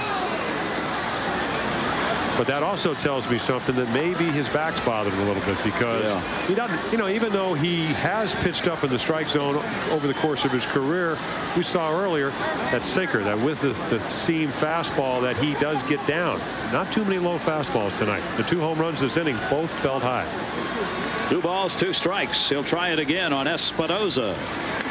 Just pops that one up off the fist. Jeff Hughes, third baseman rather, will make the play, and that'll do it. But Maas and Kelly with home runs. They're giving the Yankees the lead back. Nolan Ryan looks in for the sign. Now he goes into the motion, and here comes the pitch. The Bic metal shaver. It makes me look good every time out. Wow, what a pitch. Nolan's never looked better. 3-2, New York leading again on the home runs. And Dave Lapoint's got a lead to work with as Doherty, the designated hitter, takes the pitch for a strike. We were talking about those who have struck out against Nolan Ryan with all those numbers. Claudell Washington has the distinction of having been struck out more than any other pitcher by Ryan, 39 times. Fouled it off. There are, would you believe, some empty seats here in Arlington Stadium. But there may be a good reason why there's empty seats. I mean, other than the fact that we're doing the broadcast. Or they got to go to the bathroom. Go ahead. Some people bought tickets to this game without ever intending to use them and keeping them as collector's items. Good idea. Oh, yeah. Dave Lapoint, he's matching Ryan in strikeouts. Dave Lapoint has 6 strikeouts in this game, 3 in a row. One collector bought 100 tickets to tonight's game just to keep them, to sell them as collectible items in case tonight was the winner. He's sweating right now. Yes. Just a little bit. Great to have you with us on our Wednesday night baseball game from Arlington. Nolan Ryan's going after 300. World watches. We're very happy to have you with us. Thorne, Hitzges, and Palmer, the 3 here, you there. And it's a 3-2 New York lead. Dave Lapoint. Tell you, we talk about Ryan all the time, and appropriately so tonight, but Dave Lapoint before the game, was he ready? And Stump Merrill said, of all the guys I have who I'd want to put out there on a night like this, Lapoint's the one. We talk about Ryan's competitive instincts, so does Dave Lapoint have that kind of instinct. Oh, you got to have it. I mean, you know, you don't have the ability that Ryan has, and to go out there and compete, you got to do it maybe not with your ability, but with your heart, with your mind. And Lapoint's that type of guy, and it's a good matchup against this ball club. Now, we've seen Sierra strike out twice tonight on about identical pitches. I mean, 6 changeups blown away. He has not adjusted at all.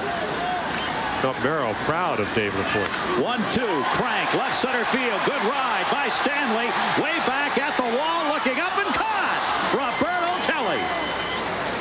And he wasn't sure if he was going to hit the wall, Deion Sanders, or catch the baseball. He did the latter.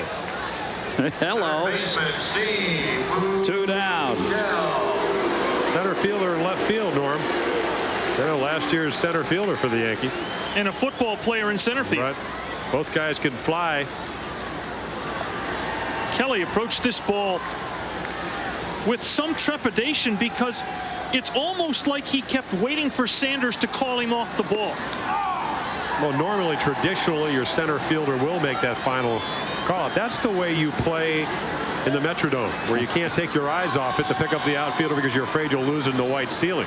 No excuse here. Steve Buechele swinging through that one, and the count goes to 0-2. So Lapointe gets a little help. And again, you see the rookie in center field learning to play the position. not willing to call off the veteran Kelly, who's playing left.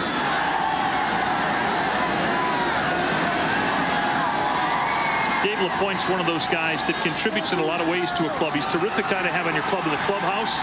He'll always take the ball. That's the nice thing about him. Workhorse, 0-2. 1 ball, 2 strikes. Buechele letting it go. And what complicated his season last year was the ultimate arthroscopic surgery, but also the line drive off his pitching hand by Kirby Puckett. 78 wins, 62 losses lifetime. That one's going to be a base hit to left. Buechele is on. Roberto Kelly up with this one. Steve Buechele has not had a lot of those of late. Just 3 hits in his last 15 at-bats. But he's on with a 2-out single in the 4th inning. Want to remind you, the St. Louis Cardinals take on those red-hot New York Mets. You'll see it here on Sunday night on ESPN, 8 o'clock Eastern time. Cardinals trying to find themselves this season. It is not their year. It is for the Mets, but boy, would they love to be spoilers against New York. We'll catch the action Sunday night. Jeff Houston batting 9th in the lineup. Drew a walk his first time up. Yankees with a 3-2 lead. Lirritz, the third baseman, has moved in case he wants to bunt for the base hit with 2 down. And Lirritz thinks he might. Shell at first. Well, lefty versus lefty. It's a wise defensive position by Lirritz. I mean, he just figures, hey, Houston may not feel comfortable swinging against the point. Just take the bunt away. Take away one of his options. To second base, Sax. And that'll do it. No runs, a base hit, and 1 left on. 4 have been left on by the Rangers. New York Yankees, who have the lead here on the road this season, have won only 16 games. They are 16-33 on the road. They've won only 18 at home. 18-26 at home. And they are off against right-hand pitching. That's the traditional strength for them. Deion Sanders, the leadoff batter. Nolan in with a strike. He's been on twice, triple and a single. Right-handed starters are 44-21 against the Yankees. That's just mind-boggling. When you look at this lineup, you just say, can't be that bad. But Hall was playing because Mattingly's having a bad year. It's just there is nobody, except Steve Sax, really, who's having any kind of an offensive season. 1 ball, 1 strike. Deion Sanders hitting .161. And he wants how many million of dollars to stay in baseball? And they're talking to him because next Tuesday he's supposed to go play football for the Atlanta Falcons. Jerry Glanville here. Jerry Glanville's message. They asked him what he thought about Deion Sanders. He said, I've got one message for the people in baseball. Split finger fastball. 1-2 by Ryan. Got him. 6. Hang another K. 1 away. I wonder if Jerry would leave some tickets for Deion if he chose baseball. And counting. I think Deion knows who Elvis was. He knows what this high fastball is after a triple and an infield hit. You know, the one thing Nolan's always been able to do is adjust. And he said before the game he thought he might have difficulty with some of the Yankee guys because he doesn't know them. 2 or 3 times through the lineup gets you a little bit more familiar. Sax takes the fastball, had an RBI in the first and the ground ball out, and picked up that single in the 3rd inning. 2 home runs. Maas and Kelly that came in the 4th inning for the Yankees have given them their 3-2 lead. Look at it. You know, all the scouting reports in the world, they don't equal to seeing a guy react to how you throw on the mound. Curveball just totally gets away from him. Tell that to Steve. No, you're right. Just didn't get on top of it. See where the next one is, though. Got that one in to short. Jeff Houston's got it to throw. 2 down, 5th inning. Sax retired. 2 away, bases empty. Azokar coming up.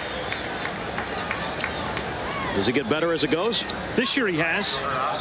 He tends to be this year in the middle of the game a better pitcher, tougher to hit. And we're right in that stretch right now. Ryan started this inning having thrown 74 pitches. And remember, the toughest starting pitcher to hit in baseball from an average standpoint. Opponent's 183, yeah, 183 before the game. And that dropped from 190. He only gave up 1 hit in his 6 innings his last start out. Of course, they got him 5 runs early. Yeah. Zokar up. Weak ground ball to second. Franco's got it. Makes the underhand flip over to Palmero, and that's going to do it. A 1-2-3 inning. But New York still got that 1-run lead.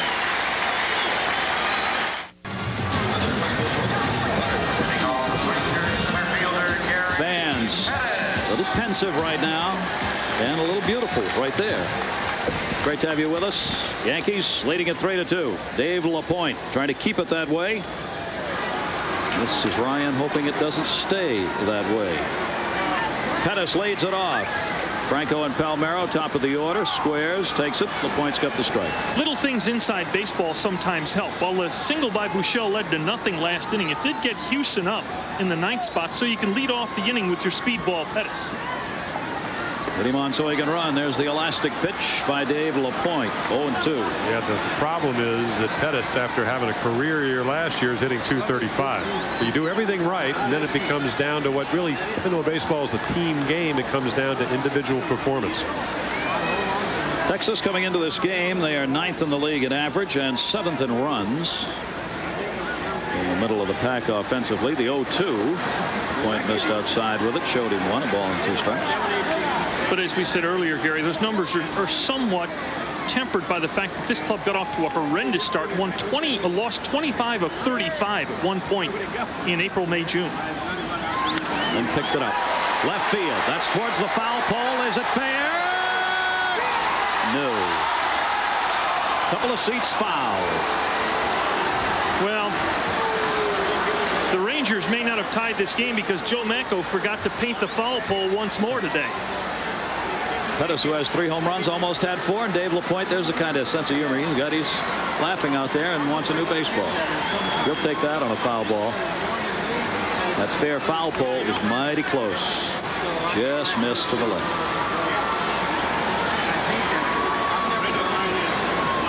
Fans in the right seats. You see how close they were to that foul pole. Yeah, see now if the fan to his left, our right, would have caught it. It's a home run. Tied. Right. Doesn't chase that one, and the count's even 2-2. He had to be with us earlier to get that one. That's right. That was his left ear, though. I've settled on that now. I'm glad Van Grove's not here. 2-2 count.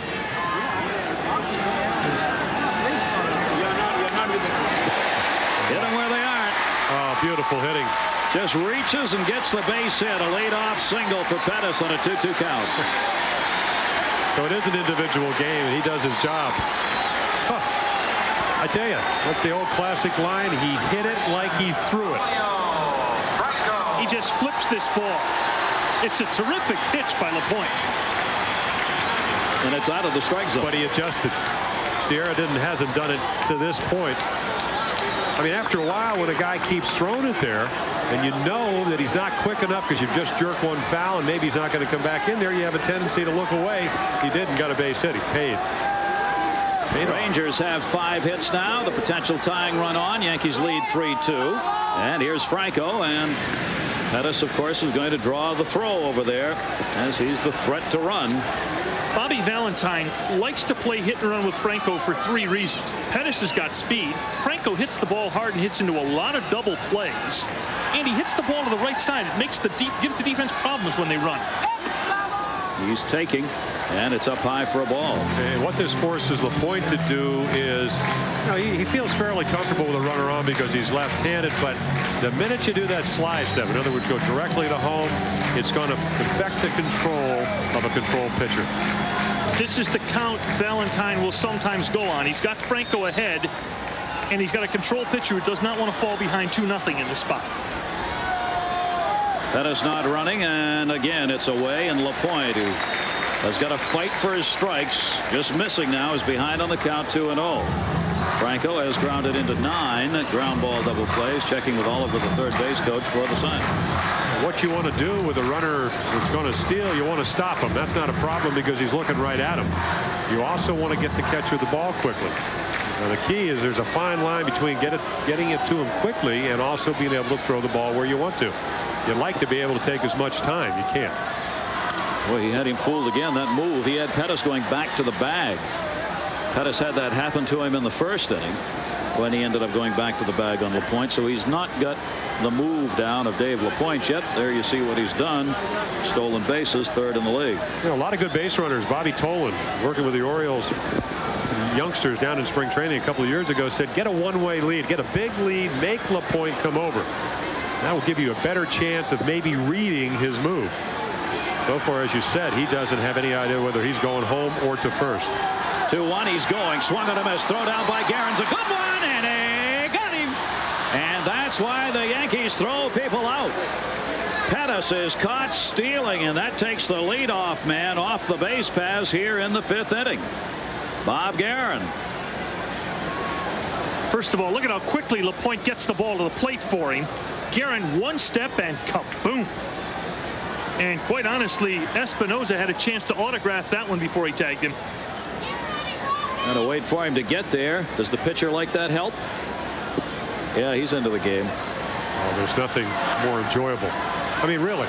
You got a speedster, leadoff man on base. Yeah. It goes back to that stat that the Elias throws out every year. That when the leadoff guy gets on, 51% of the time he scores, and if you get him out, it's only 16. So Lapoint says, hey, I just got 35% off the chance of him scoring. Just because Geren did his job, I did mine. In a 1-run game. Yep. That's what baseball's all about. 2-2 delivery to Franco, grounded towards the hole and underneath Espinosa's glove.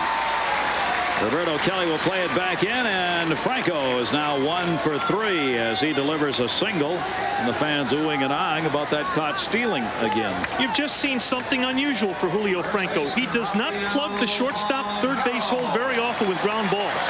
When he pulls it, it's usually in the air. Well, that's dead shortstop. That's why they played him up the middle, and as he said, he hit it where they're not really expecting him to hit it. That's why he got the base hit. Good call, Norm.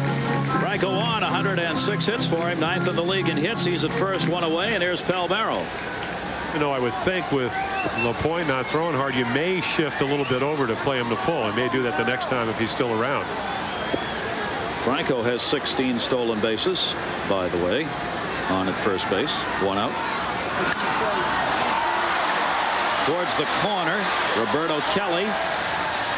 Foul territory. Runner tags, but is not going to go anywhere as Kelly gets it back in, and Franco goes back to first base, and now there are 2 away. Palmero retired. And now Lapoint will work against Sierra, who he's dominated tonight with 2 strikeouts. You can say, well, Ryan still got 4 or 5 innings for the Rangers to rally, but he really doesn't. Ryan having thrown all in the vicinity of 90 pitches, and given that his back is acted up in the 6th or 7th inning, if he's to get win number 300 tonight, the Rangers probably have to rally, you would think, in the next 2 or 3 innings, this one included. Well, that's why I said there's a difficulty.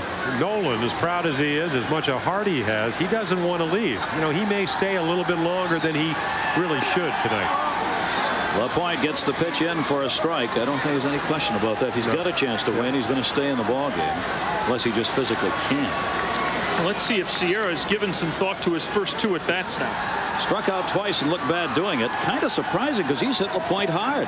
He's 10 for 30 against Dave Lapoint lifetime. Also hit about 70 points higher from the right side this year. Yeah. But he's a kid that's just struggling now. Well, that's the word, a kid. 24, and I think you look at the great things he's been able to do defensively, offensively, base runner. You forget how young he is. I look at this ball club. I think Harold Baines, he's hitting almost 300 at 299. We're not going to see him tonight, at least not as a regular player. They still need a leader. Harold is too unassuming, too laid back. And then to truly be a ball club that's going to contend with Oakland, Chicago. Good stop made by Geren. 1 ball, 1 strike, 2 down, runner at first. Ryan hoping the Rangers get 1 or 2 right here. They're trailing by 1. Jim, people would say, well, what about Ryan being a leader? But a pitcher has a tough time being a leader. He made a great thing. He says, how do you get along with the young guys? He said, I'm as old as most of their parents. Yeah. It's tough to relate. I think what they can relate to is the fact that his work ethics, how hard he works, and what it means to him. Towards short. Espinosa will go to Sax at second. They get the force play, and that'll do it. No outs, couple of hits, but Rangers could not convert. Nolan Ryan, who's after number 300, got to go back to work. Great to come here.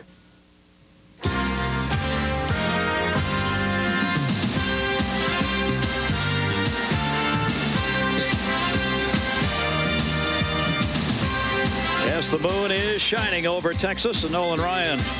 Hope that deflection's going on him here as he's down 3-2 and goes back to work with the Yankees on top. And a ball 1 count as the Yankees up here in the 6th inning. Nokes, Maas, and Lirritz. Ryan, no walks and 6 strikeouts.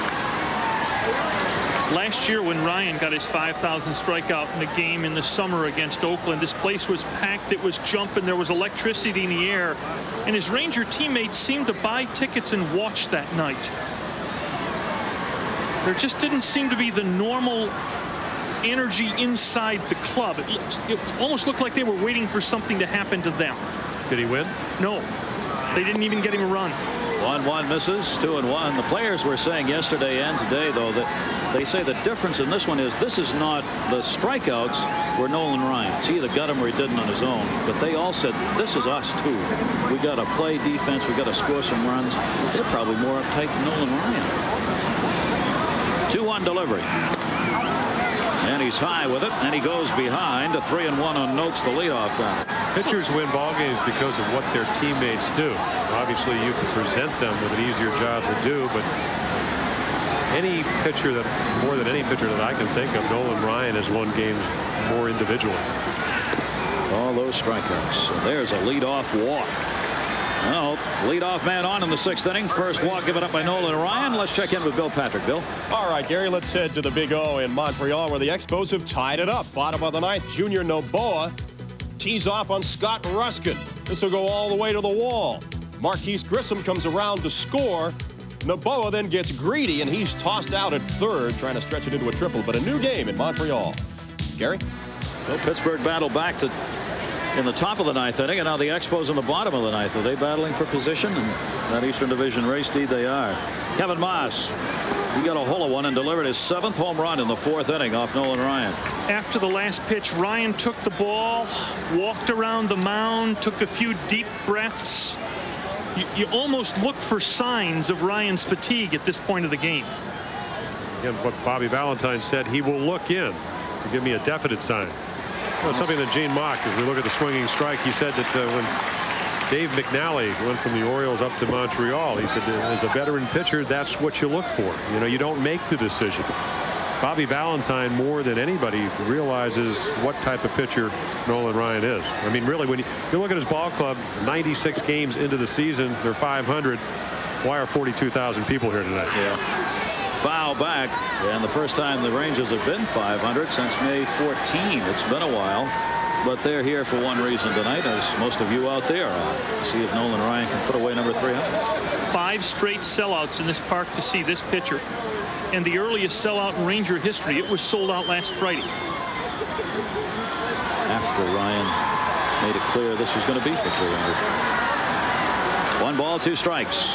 Runner at first base. Matt Nokes, the DH at first. Maas got him looking, fooled him, just throws him. That's 7 strikeouts now for Ryan. No Maas. No Maas. He couldn't move a muscle on this pitch. Well, last time he moved the muscle, hit it in the upper, well, not the upper deck, but the pavilion out in right field. Would have gone in the upper deck. He hit it so hard. But constant pitching, hitting in the major leagues is adjusting. Ryan adjusted. Lovely look from Maas after the big breaking ball.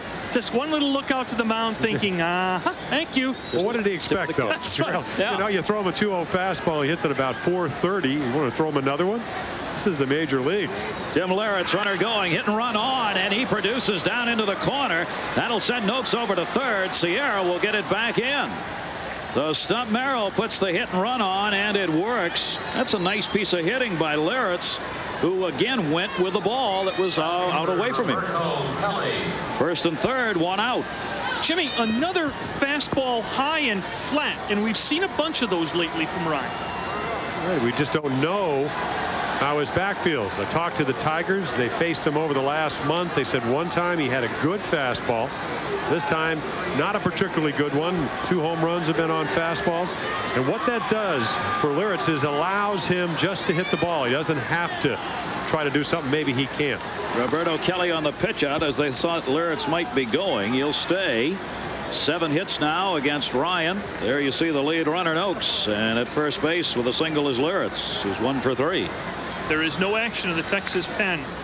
This is the point of the game Bobby Valentine probably personally dreaded. Behind, and when do you start considering coming and getting them in a game? Here's the 1-0. Look out. Inside to him. Kelly jumps away. 2 balls and no strikes. Oh, homered his last time. You talked about how well he hits them over his career. Only now, what, about 8 or 9 at bats. It's a real tough situation. Got a strikeout pitcher against a hitter that is aggressive. The reason he's not a leadoff guy is because he swings at too many bad pitches. So he's not a strikeout victim. Breaking ball, and he misses, and he's in danger of loading him up. He's walked only 1, but that was a leadoff walk to Noakes. Now there's a 3-0 count on Kelly with Bob Geren, the catcher, waiting. 3-0. Not close. 2 walks, bases loaded, and we are at one of those points in this game. Gentlemen, when Nolan Ryan's back has gone in the past, one of the things it caused him trouble with was getting the ball down. He would miss a lot of pitches high. He'd be out of the strike zone, up and in, up and out. And that's been the case this inning. Valentine up. He's looking at Nolan Ryan, not at the bullpen. He wants to make sure Ryan's all right. Bases loaded. Yankees lead at 3-2. 1 away. And Bob Geren, who has struck out twice, is coming to the plate. The bullpen is now active for the Rangers. Jamie Moyer. Geren towards the middle. He's got himself a base hit. Noakes will score. Liritz around third is coming home. Pettis will throw into second base. And the Yankees have a 5-2 lead. Bob Geren, who had struck out swinging twice, delivers a bases loaded 2 RBI single.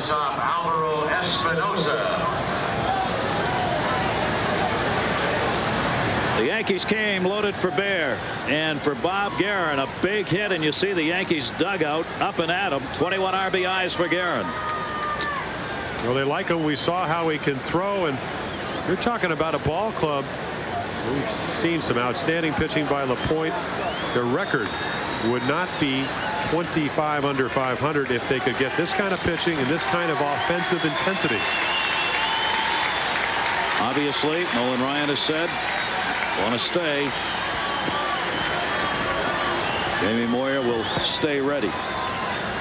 With as well as Lapoint's throwing, and realizing that the strength of the Yankees has been their bullpen this season, you cannot afford to fall much further behind than this. 3 is a lot the way Lapoint's throwing now.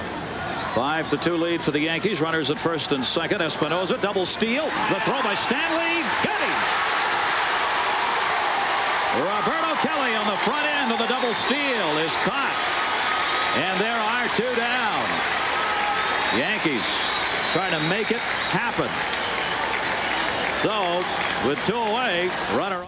Some people think he's a Superman. But when a 43-year-old has to throw 75 fastballs, even Nolan Ryan's muscles can ache. So after the game, it's the medicine doctors recommend most for sprains and strains, Advil. For me, it's a couple of Advil, and those muscle aches are long gone. And Advil's gentler on my stomach than aspirin. Today, it isn't aspirin or Tylenol. It's Advil. I feel ready to go another 9 innings. Advil, tablets and caplets, advanced medicine for pain. Nolan Ryan trying to get that 300th win. The last one to do it was Don Sutton. Nolan Ryan, there are the numbers. He's at the century mark. Does have the 7 strikeouts. Note, however, those 2 walks came in the 6th inning. We have completed 6. Nolan Ryan will face Sanders. There's the line. 2 for 3 for Deion with a triple, a single, and then was struck out. Ryan brings it. Too bad Don Mattingly's not well tonight. This should be the 3rd prospective 300-win game he played in. He played against Seaver when he got his, and with Niekro when he got his. He wanted to be in this game. That back just would not allow it when he came to the yard today. Oh, you mentioned the average 245. You know, if you've ever watched Mattingly play, that he's got to be hurting to hit 245. I mean, you can talk all about guys not hitting behind him or whatever, but he's still going to get his base hits. Always has, always will. Strike zone a little large. Deion Sanders thinks. Should have seen the outfit he showed up with today. He had on a Spider-Man outfit. Blousy nylon pants and a very blousy. What color? Orange and black. And Dave Lapoint let him have it when he walked. Here's the 1-2, kiddingly. Ryan. One down, 7th inning. One away in the 7th. Steve Sax coming up, and so's Bill Patrick at our Baseball Tonight studio. All right, Gary, back to the Big O, where the Pirates and the Expos are going back and forth. Top of the 10th, Jose leaned with a 1-out single to right. Jeff King scores to make it 5-4 Pittsburgh, and Andy Van Slyke RBI single made it 6-4 in the 10th inning. Now back to Arlington. All right, Montreal come back in the bottom half with a couple more runs. They'll play all night there. That's our score here, 5-2 at Arlington, Texas. Steve Sax up. Fouls it back. Gary Thorne, Norm Hitzges, Jim Palmer with you on this very special baseball night. We are delighted that it worked out, that it's our Wednesday night baseball game with Ryan after victory number 300, but right now trailing 5-2. See a good offensive season for Sax. Even better last year. Anytime you tie Wade Boggs with 205 hits, you know you've had a good year, even though Boggs not winning the batting championship for the first time in a long time, as Puckett did. Sax to left field. Incaviglia perfectly positioned on him. 2 down. I think what Nolan's going to try to do here in the 7th and maybe even the 8th and 9th is try to minimize the amount of pitches he throws. He is going to give in to the hitters probably more than he normally does, because he wants to get in a position where maybe, just maybe, he can get into the 9th inning and allow his ball club more opportunity for them to come back and him be on the mound. I wouldn't be surprised to see him try to complete this game. Interesting that the previous 19 300-game winners, in their 300th win, 17 of the 19 had complete games and pitched outstanding games and good seasons for most of them. Strike on the outside corner. Just because you're going for 300, though, is no assurance you're going to get it. Of the last 9, 5 got it on the first try, but it took as many as 7, for instance, for early win to get it. He even came in relief. Fouled off. And the count goes to 0-2 on Azokar. Oscar Azokar picked up a single his first time up, 1 for 3 off Ryan. Well, it's amazing that he is 10-4. His record 10-4 coming in tonight. Jeff Russell with 38 saves last year. As we said, not playing, on the disabled list. Defense, 13th out of 14 teams. Offensively, they were in a slump until the last 6 weeks. Azokar fouls it back. It's been, again, Ryan a lot on his own. Tell you what, when this staff is healthy, really healthy, now that Witt seems to have found himself and Brown settled in, they can drive you bananas as a hitter, throwing Ryan, Huff, 2 whippets like Witt and Brown, and then Russell and Rogers, who can really pour it out of the bullpen. There's some nice arms on the staff when they get it all put together. 0-2, looking for the strikeout, as are the fans. It's fouled off. And as you mentioned, Norm, they've got the club has a 2.83 earned run average in the last 16 games. They're getting some pitching. Oh, well, Kevin Brown can pitch. Thought he was going to make the All-Star game. As we said, Witt, terrific arm. And of course, he's always been up and down. I mean, he'll go, last year he would win 2 in a row and then lose 3 in a row, win 4 in a row. Azokar waiting. Ryan, fastball, just missed. Fans are up and trying to get Ryan a strike. This is traditionally a pitching staff that leads the American League in strikeouts and in walks.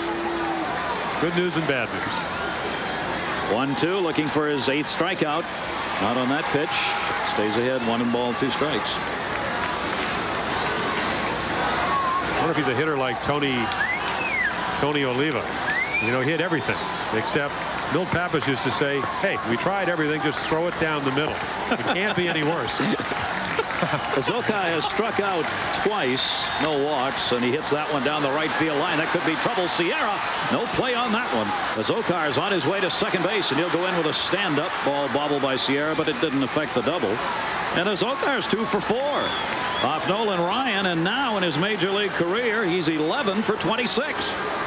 And the rookie's at second base with hit number 9 for the Yankees. 2-out double. You guys have seen the Yankees. The intriguing thing about all these young names that most of the people listening have probably never heard is that in years past, they never would have gotten the opportunity to play.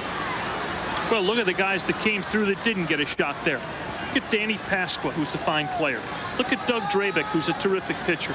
I mean, you can go all over baseball, and there are Yankee farmhands scattered all over the country. Never got a chance in New York. Matt Noakes takes it up. He's the designated hitter. Walked and scored in the 6th inning. The Yankee RBI. Sax 1 in the 1st and a ground ball. Maas a home run in the 4th. Kelly a home run in the 4th. 2 RBI. Bases loaded single by Geren in the 6th inning. The Yankees lead 5-2, and Noakes can add to it if he can get a base hit with 2 down.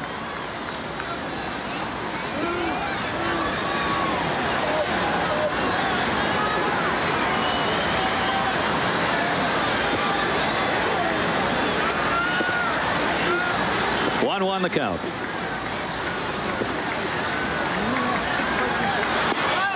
Got him. Breaking ball on that pitch froze him, and the count is 1-2.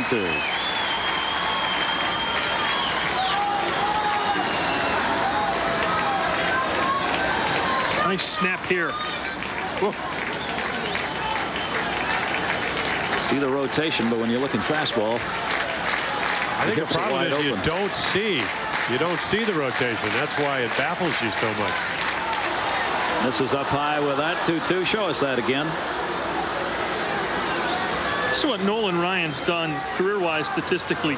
After he turned 40, the strikeouts have gone up and the walks have gone down. Jimmy, is that the changeup? I think it's a changeup and also a different pitching philosophy. Souvenir? You know, when you go back and think about the middle 70s when he was pitching with the Angels, a lot of people felt that Ryan did not take full advantage of his ability, mainly because he almost pitched like he wanted you not to hit the ball. Now that's against the basic premise of pitching. Catfish hunter. A lot of guys, they got their strikeouts, but hey, if they could get you out to pop up on the first pitch, that was fine. Are you saying he was almost too much of a competitor at one stage of his career? Competitor. I think also the fact the teams weren't that good. They felt that maybe strikeouts would be parlayed into dollars, and they did. Did do that. Grounded foul. He was the first free agent to have the $1 million contract when he signed that multi-year deal. There's Arnsberg up in the bullpen. Second time Bobby Valentine. He's had somebody up. He had Jamie Moyer up earlier. I think another thing, though, is that unless you're Nolan Ryan, unless you have the gifts that he has, which is the incredible velocity, the curveball, the stamina, the determination, it's real hard to put yourself in that place. I didn't have his ability, so I wanted the guy. I wanted to strike somebody out when I had to. I probably couldn't have done what he was able to do. 2-2 towards second. Franco's got it. And that will take care of Noakes. No runs. A 2-out double left on at second base. 7th inning stretch time.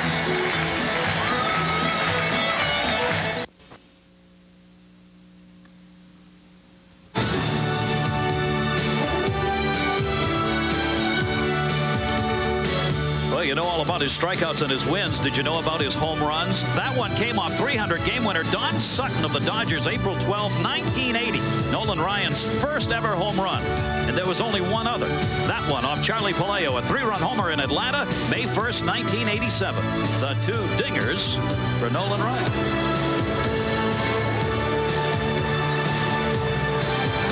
And he may need one of those tonight to help himself out.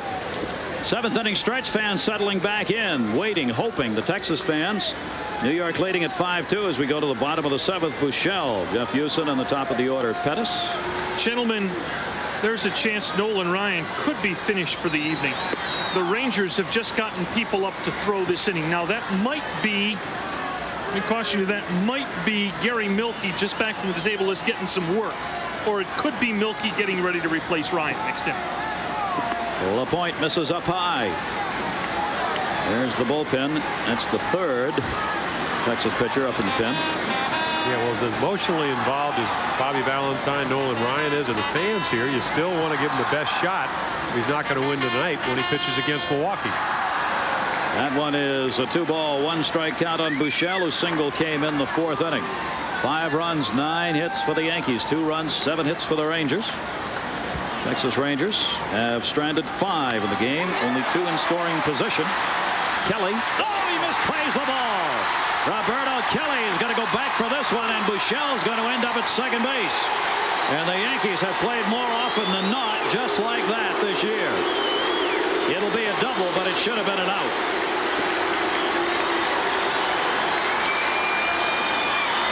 Kelly really nonchalant at this ball. And also misjudged it. Yeah, maybe that's the reason, but I'll tell you what, the great outfielders, they just know. Now, maybe he loses it in the lights. We can't tell. But that is a very catchable ball. You should be sitting on the bench if you're Steve Buechele, and you're lucky to be at second base. That's an out that went into a double. You're very right. Having seen him put up a hand, maybe it was a fact that he lost it for a split second. Meeting at the mound, Dave Lapoint talking with his catcher and shortstop Espinosa. That's the 8th hit for the Rangers. 2 for 3 for Buechele now, and here's the number 9 hitter. Yankees have been on the phone to the bullpen here to get something going. It's Greg Padaray stirring down there, number 25. Everybody's stirring. They're bailing out down there. Well, here's a big inning right here for Ryan's chance at number 300. Houston squares around, takes it up high. Yankee bullpen has been fairly quiet tonight, but no longer. Alan Mills, the right-hander.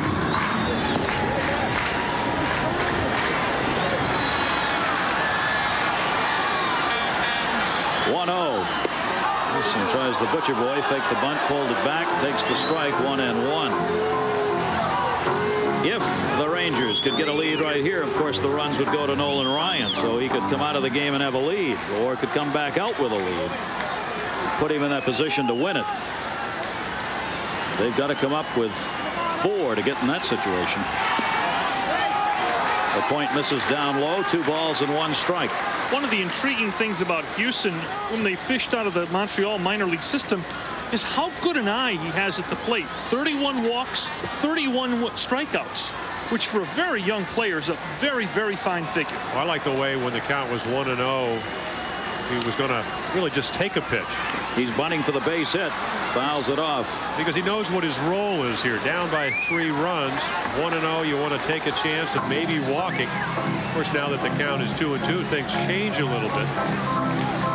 Here's a guy that I don't know if he's going to be a great player, but I think he's going to be a very good role player. And ultimately, Bobby Valentine may decide to platoon him. You know, that is if Kunkel ever comes back and plays regularly.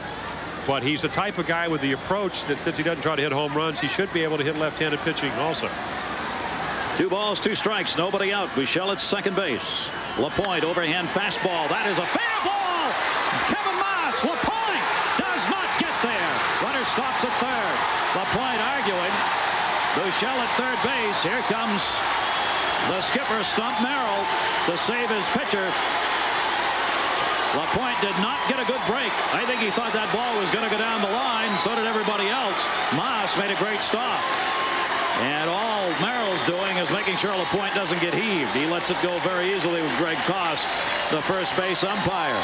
And it's first and third with nobody out. I mean, now that we've seen David Cone earlier in the year going that double vapor lock, can you call timeout and run out if you're a manager and you think your pitcher may forget about the runner on second that's going to third? Great play by Kevin Maas just to make this close. Let's see if he got him. He said he tagged him. He didn't. He didn't. That is going to be it for Dave Lapoint. That's a tough one to leave on. Nice shoulder move by Jeff Houston, who will be credited with the infield single, moving Buechele over to third base. Everybody did their job.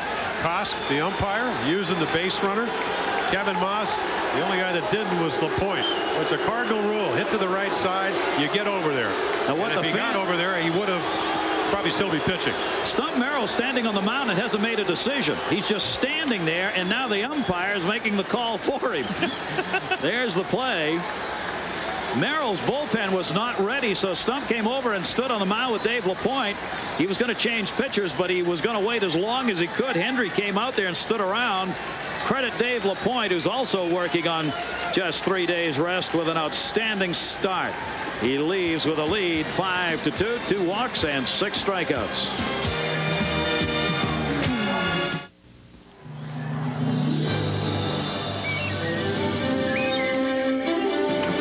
Okay, Nolan. Put it in there.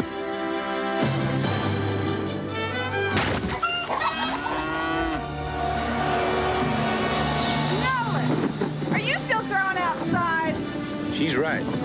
Try low and inside.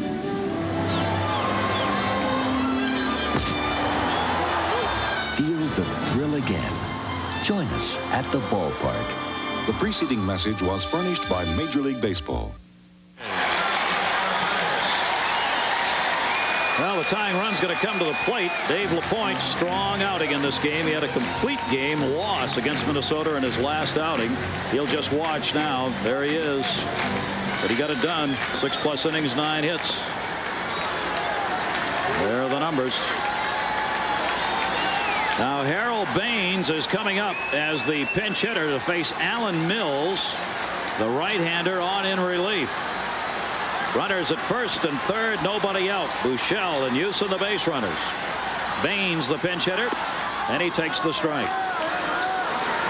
And Baines is well over a 300 hitter against right-hand pitching. The kid Mills on has a really good arm, but he's facing one of the hottest hitters in the big leagues. In his last 16 games, 426 for Baines.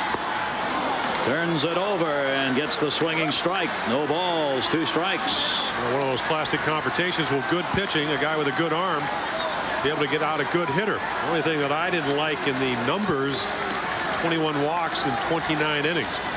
Harold Baines, his power is down. You can pitch him up with high fastballs. He'll hit ball the other way. Line drive power the other way. Found that a lot of the ball that he hits real well to right field for power is a breaking ball down and in. As we are attacked by bugs up here. I think it's going for a swim in your drink there, Norm. An advertisement for arachnophobia. Passing by. No balls, 2 strikes. That's where we are. Nolan Ryan's after number 300, bottom of the 7th. The Yankees have the lead, but there are 2 on, nobody out for Baines, the pinch hitter. 2 for 7 as a pinch hitter. Mills. Shows him one up high that time. You know, it's like one of those trash novels. When Alan Hill goes on the disabled list, they come out with a movie the week later. And he says he's going to go see it. He's afraid of spiders, fell down the stairs having a nightmare and hurt himself. Putting himself in the DL. 1-2. Baines. Another great stop by Kevin Maas. He'll go to the bag himself. A run will score. But Maas may have prevented Nolan Ryan from getting his 300th right here in this inning. It is now a 5-3 game. Credit Baines with an RBI, but that's twice Kevin Maas has stopped the ball from going down the line. And you've got to understand, this young man really isn't a first baseman. He's an outfielder. Well, actually, he's a DH, let's be honest. Well, DH and outfielder last year at Albany, where he played most of the time. And Stump Merrill said this is not his regular position. And the guy that is on the bench with the bad back, 5 gold gloves. Ron Mattingly. Well, he did everything right. Came off the bag as the runner took his lead. Or as you said, Baines with a base hit. Now Franco, and it's foul back. 5-3 game. Jeff Houston moves down to second base with 1 out. The action in the Ranger bullpen is stopped. Apparently that was Milky just getting work. So apparently Ryan's going to come out and try it again in the 8th inning. A run closer will want him to keep him there. There's the quiet pen of the Rangers. Run charge to Lapoint. He's also responsible for the runner at second base. 0-1. Foul tipped into the mitt. 0-2. Franco's not so sure about that. The home plate umpire made that call on his own. Mills has got that ball up over 90, 91, 92. Well, right out of A-ball last year, 6-1 at Prince William. Well, the Yankees again going with a youngster. It reminds me of myself, where I didn't have much of an idea when I came out of A-ball, and what you do and what you hope is that he'll throw strikes. He's got the arm. Chance for the kids for the Yankees this year. 0-2 the count, 1 out. Franco takes it away, ball and 2 strikes. There's Jeff Houston, the runner at second base. You know, what I see is good mechanics. In other words, I don't see any reason from looking at Alan Mills' mechanics why he won't eventually be able to throw strikes. Obviously, when you're young, the more innings you pitch, the better control you have in most cases. 1-2 delivery, foul back. Does he have another pitch? Well, that was a slider right there. I think the key question, does he have something that's off speed from the fastball?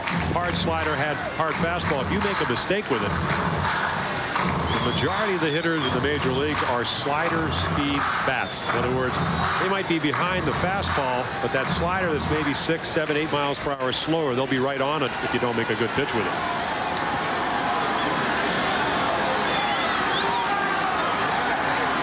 One ball, 2 strikes.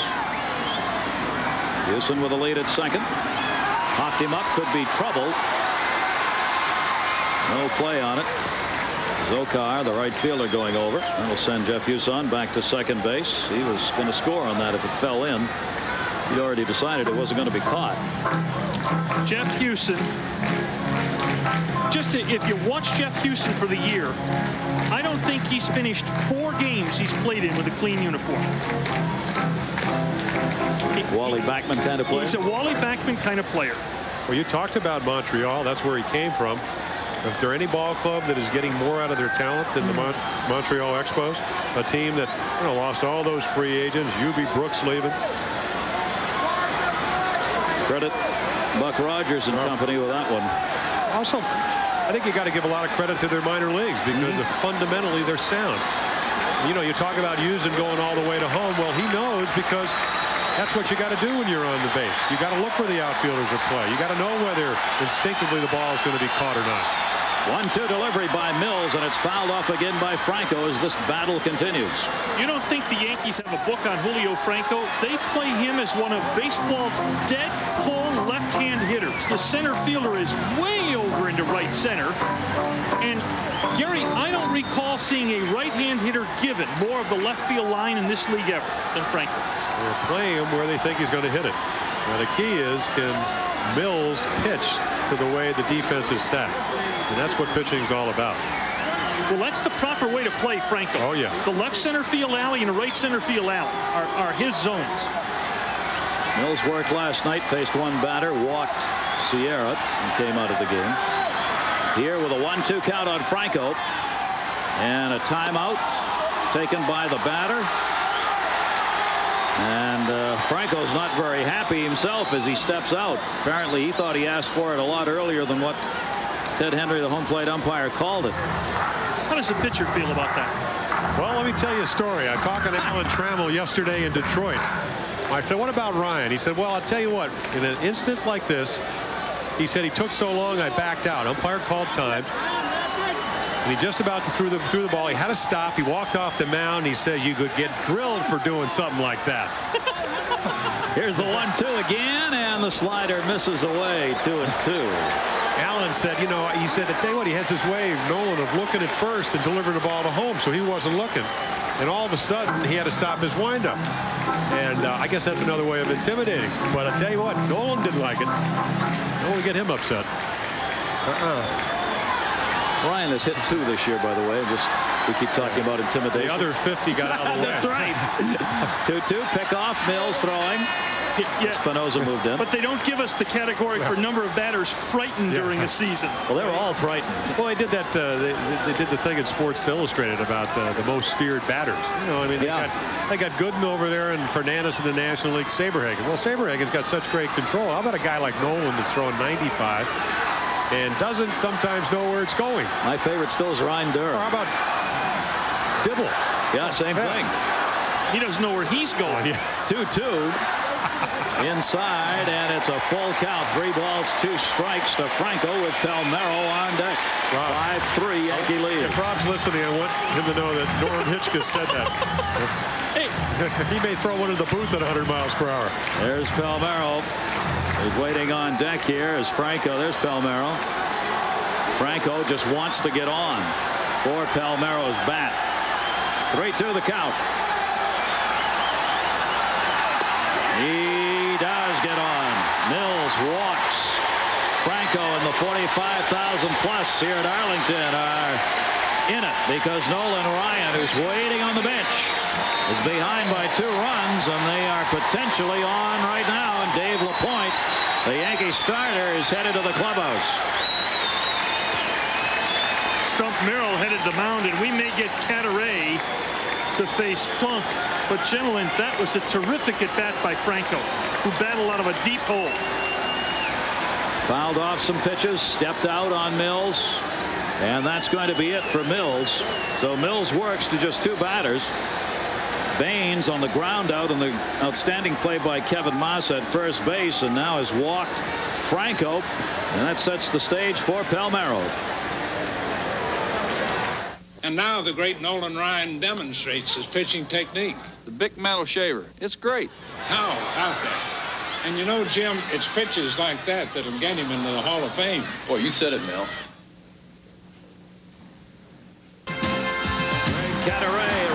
Palmero takes the strike.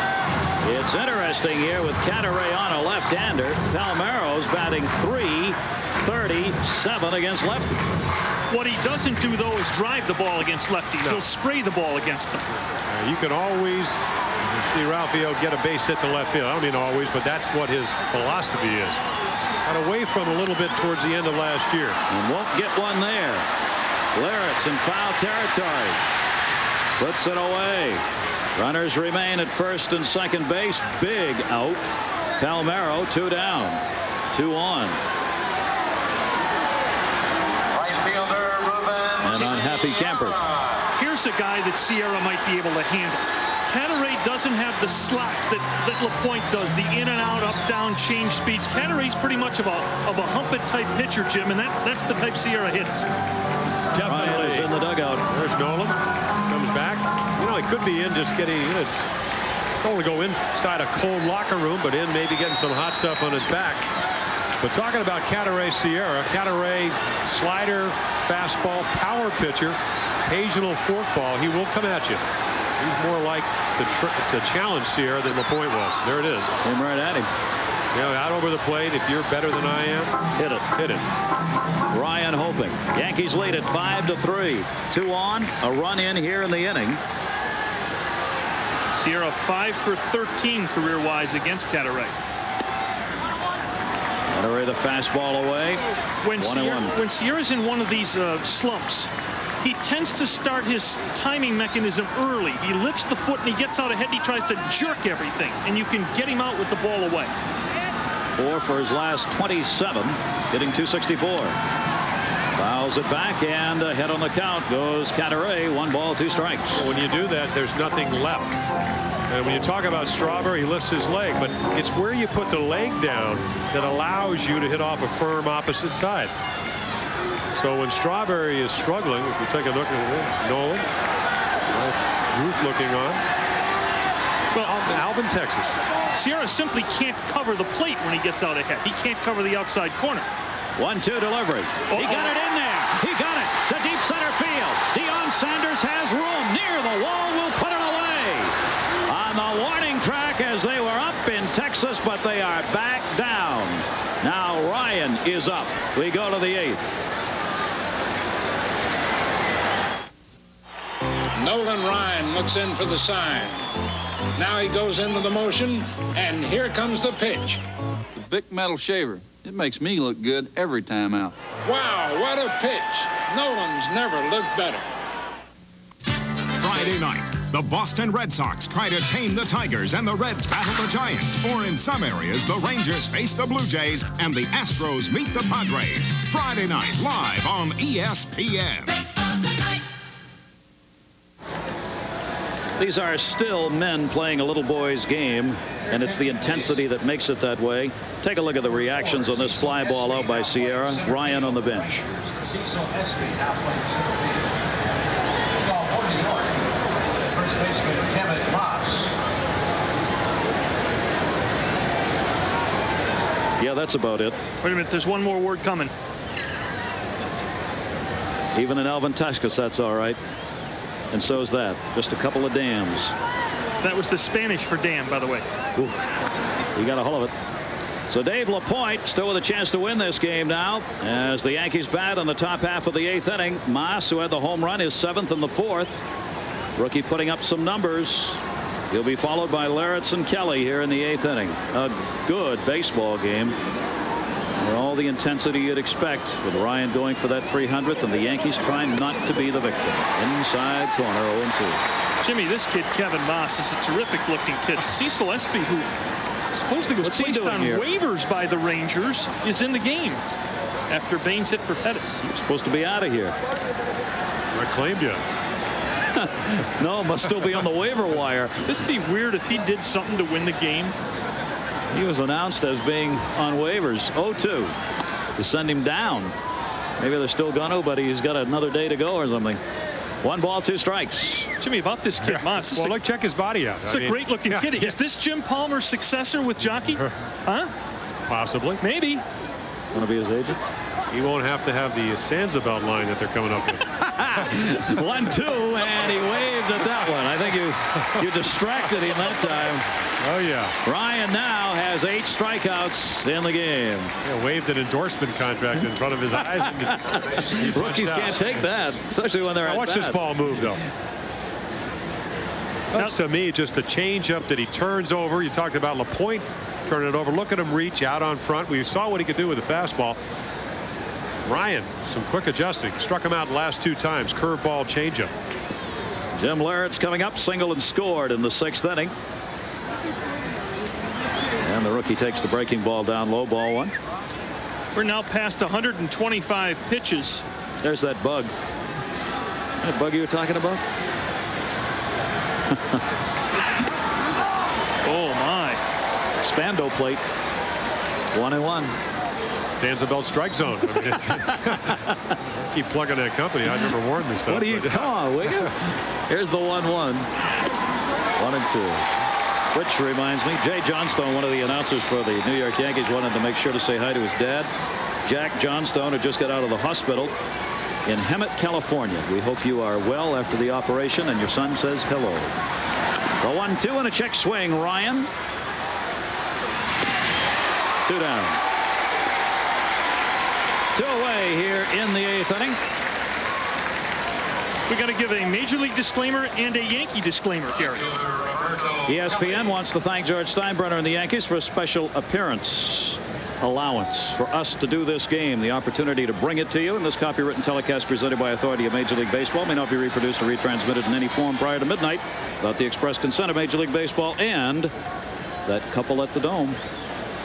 2 down, nobody on here in the 8th inning. And here's another of the home run boys tonight, Roberto Kelly. He got his 5th in the 4th inning. Been on twice, had a walk. Hitting .283. We talked about the pitch count, Norm. Back in the 70s, early 80s, that would just be about 5-6 innings. Just getting loose. Over 120. That's down low with that 1-1. In fact, we ought to be at about 130 right now. Here we have. Close enough. Great percentage of strikes. Maybe too many. Yeah. Yeah. I mean, 95 strikes. Yeah, well. Again, if you go back to the at-bats, the home runs, the 2-2 pitch to Kelly, 2-0 to Maas. Geren, just a ground ball up the middle, but the 2 big blows make you wonder about your stuff for the home run. Kelly looking for a long ball right there. 2 balls and 2 strikes. 5-3 Yankee lead as they try and get out of a couple of losses they've suffered here against Texas. Nolan Ryan hoping. 2-2. Ironic that a Yankee team, which is about the worst in baseball, is the worst in baseball, becomes the Goliath in this game. Hardly anybody wants them to win tonight, except the diehard Yankee fans and those guys right there. Well, we talked about it. How do you motivate a ball club 25 games under 500? Try to keep a guy from winning his 300th game. They've done it here tonight. And there's the walk. Kelly is on. That's the 3rd walk given up by Ryan. 2 down. A runner on at first base for Geren, who had a big hit earlier. We'll come back for that after we check in. Bill? Gary, Sacre Bleu, you called it. Bottom of the 10th, Pirates up 7-5. Stan Belinda to Marquise Grissom. And I can't believe it, it's gone. It's a 3-run homer. The Expos win it 8-7. The Mets have hung on to win 10-9, so the lead is just a half game, Gary. Wow. Boy, those kids, talk about rookies. How about those rookies playing for Montreal? Marquise Grissom is one of them. Great second baseman. playing for them. Delano DeShields. They're having to do it with some young people. And there's a whole flock on the way. Will Cordero, the kid Farmer, the kid Rojas. You're right. Larry Walker. Oh, good-looking left-handed hitter. You're really right. Their scouts really must be sharp people. 2 down, runner at first, and Geren, who had the bases loaded single in the 6th, hits the pitch outside 1-0. And then they, and along with Oakland, all those first-round draft choices. I talked with some of the scouts at the game the other day who said they think in the Gulf Coast League in 2 teams there are 10 prospects playing in the Gulf Coast League right now. Now that's 3-4 years away maybe, but they've got tremendous talent up and down that Montreal organization. And a timeout taken on Ryan. This is a good spot for the Yankees to try something with Kelly. He's an accomplished base stealer. There's 2 outs. It's late in the game. If you could swipe a run from him. Jimmy, that's just what you were talking about. He didn't like that step out and said so to Geren and to home plate umpire Ted Hendry. 1-0. Geren, he may have liked it. Left field, deep. Incaviglia back at the wall, looking up, and goodbye home run. Geren has delivered a 2-run homer in the 8th inning. And Ryan comes in to talk to Hendry. He didn't like that call on the timeout that was taken. And the Yankees have a 7-3 lead. Geren gets his 7th home run of the season and 4 RBIs in this game.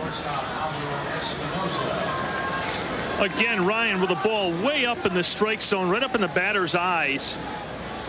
And a lot of guys will take a ball out, even off a premier pitcher like Ryan. No, not that up that high, maybe letters. When Geren really gets into it. Down the middle.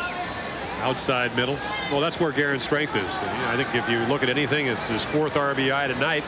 The adjustment the American League has made is that they know he likes it out there. And if you have your druthers, you don't want to throw it there. 3 home runs off Ryan, who had given up 9 coming into the game. And Geren, who had 19 RBIs on the season, as Jim said, has 4 tonight. And the Yankees, with 10 hits, have a 7-3 lead. Espinosa goes after it, 1-2. And an exodus has been signaled. The fans are just pouring out of here. I can't believe this. Here's the 1-2. Espinosa, the breaking ball, misses. 2 balls, 2 strikes. I mean, you spend money, you stay here. It's 10:24 Central Time. What if the Rangers rally and people say, did you see Ryan win his 300th last night? And they say, no, I left early. His son is hanging on. That's Reed Ryan. Swung on, missed, tagged out. Ryan has 9 strikeouts, but that's not what's important as he goes after number 300. He's down by 4.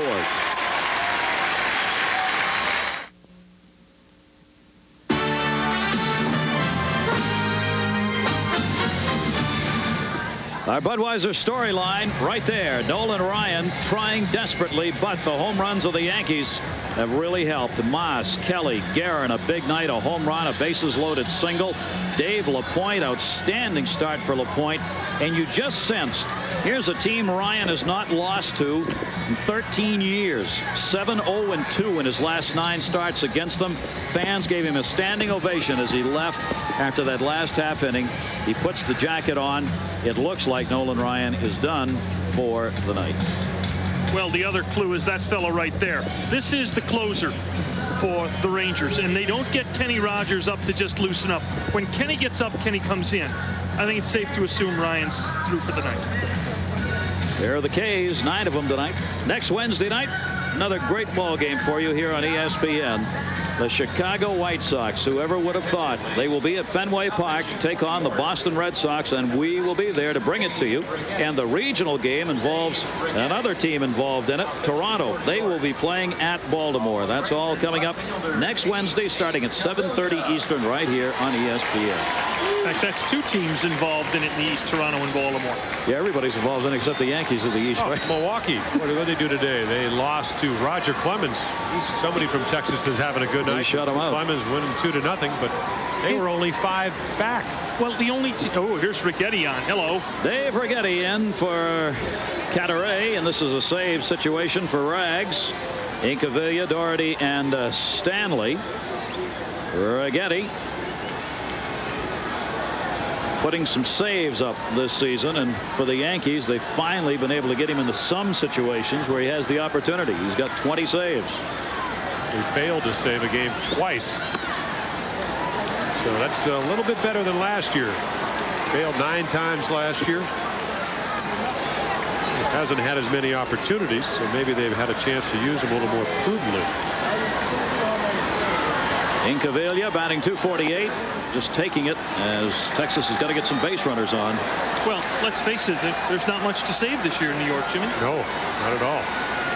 They got 34 wins. He's got 20 saves and a win. Oh, I didn't mean it detrimental. Oh, no, I know. He just hasn't had a lot of opportunities. He says he wants to stay a Yankee. This is his free agent year, or will be next year. Said he wants to stay in the bullpen. A lot of talk about him going to a starting position. Talked about that all year, but he wants no part of that at this point. 3 balls, 1 strike. Righetti, second on the all-time list for saves. The left-hander Sparky Lyles, 222 career saves for left-handers. Here's the 3-1, and he walked him. So Righetti walks the first batter he faces. Incaviglia's on for the 3rd time, 2 singles and a walk. Jack Doherty, the DH, coming up.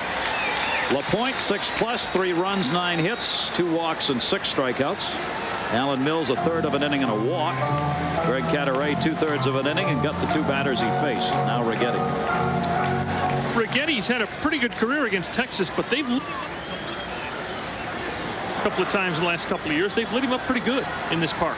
He came in here last year when Chuck Kerry had pitched a masterpiece and couldn't save a 3-run lead in the 9th inning for him. If they're going to do it, here's where the Rangers want to do it. It's the strike on the outside corner to Doherty. 7-3. New York Yankees leading the Rangers. Will Nolan Ryan have to wait for another start to go after 300, which would be on the road?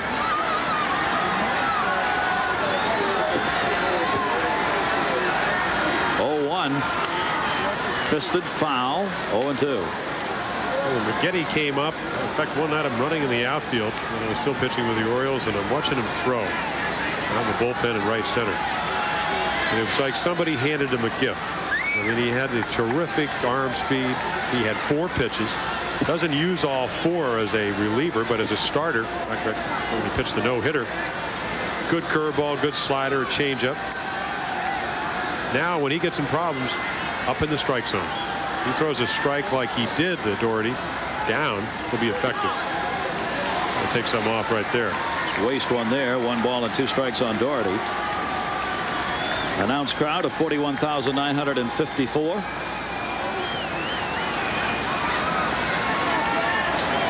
Quiet again. New York got 1 in the 1st. Rangers answered with 2. New York got 2 more in the 4th. 2 more in the 6th. Rangers got 1 in the 7th, but New York came right back with 2 in the 8th. Foul back. This is a peculiarity of Texas crowds, where in a lot of other baseball cities, you want Ryan to win. You're here to see him win. Here's a chance for a rally. The relievers walk the leadoff man. There'd be a lot of clapping and foot stomping here. Texas people sort of sit back and say, well, when it gets close, we'll start making some noise. Oh, here we are. That's Zonk, the guy with the drum who starts beating the drum. He's the guy who usually starts. A reluctant following. Here's the 1-2. Got him. Bunner will go to second base. Incaviglia, and a little ow as he went in a little hard at second. And let's see how he gets up here. Left leg.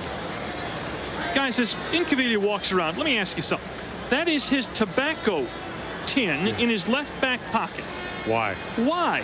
I mean, let's say he has to slide on that, and let's face it, there is some metal there. We could have an awfully embarrassing disabled list announcement.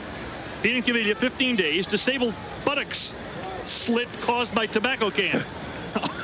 They'll go out and check him at second base. Strikeout for Righetti. Incaviglia says, never mind, I'm all right. He's going to get a little breather here. He goes to second. Why in the world would you play with your tobacco tin in your back pocket? Very quiet Texas bench right now.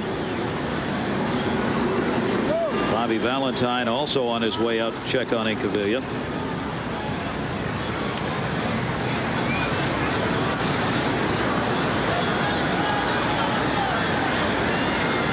They take a look at Incaviglia. Want to remind you, Sports Center will be coming up. Dan Patrick, Bob Lee standing by. The big days in baseball. Brett Canseco and Michael Jordan had a couple of home runs. They'll tell you all about that. They'll have all the scores, the Major League Baseball highlights, Goodwill game activity, and all the rest coming up right here on ESPN. Yeah, how about George? He had a big day. We came in hitting 296, maybe over 300. Is he hot right now? Oh. Swinging the bat again. It's coming up on Sports Center. Strange thing is, he's doing it with all the guys in the lineup that are supposed to hit behind him out of the lineup. Well, still the most incredible year that I think hitters had in recent years. Or maybe Canseco's 40, 42 stolen bases was the year Brett had an 85. 35 home runs, over 100 and some RBIs. Nobody hitting behind him. Pure hitter. Mike Stanley, the catcher. His single came in the second inning. Righetti with a runner at second base and one out. Yankees up 7-3. We're in the bottom half of the 8th inning.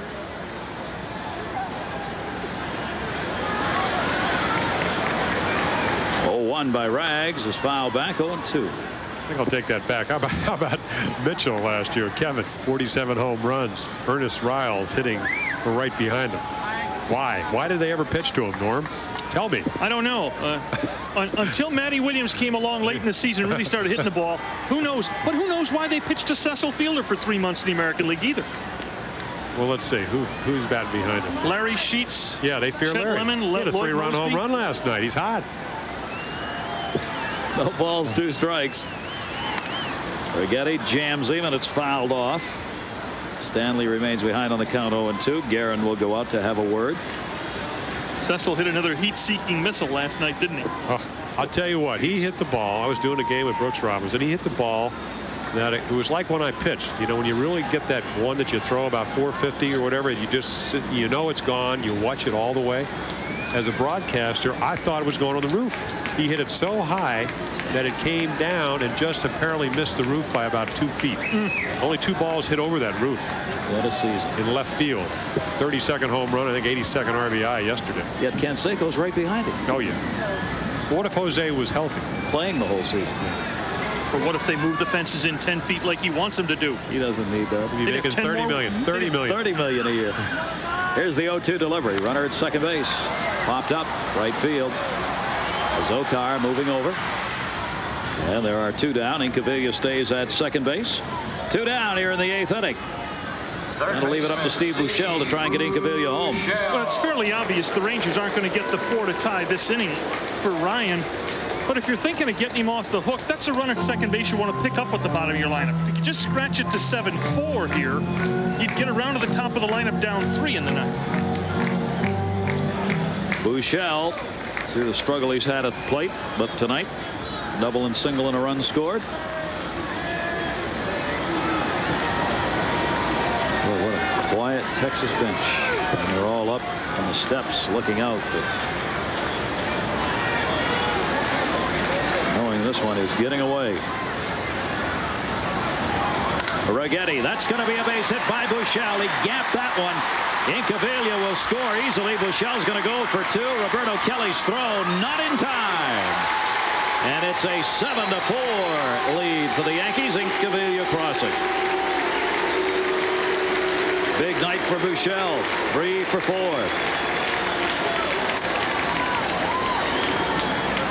The leadoff walk comes back to haunt Righetti. Well, Buechele's tattooed a couple of balls tonight. Kelly misplayed one of them, but this is a good sign for Texas. Yes, for them to be a truly good club that can compete in the American League West, they have to have a healthy Steve Buechele. Saw the average early on. That is not a healthy Buechele. Tonight, says he's a lot better, and he's got 3 base hits to prove it. He's on at second base, and John Russell is going to pinch hit for Jeff Houston. Houston will end up with a 1 for 2 tonight as he had a single, and his time's up. Russell comes on to face the left-hander Righetti. Those are his numbers on the season. Russell is a pinch hitter, 3 for 10 with a couple of RBIs. Big chance right here. A chance to make this a 2-run ball game if he can pick up this 2-out base hit.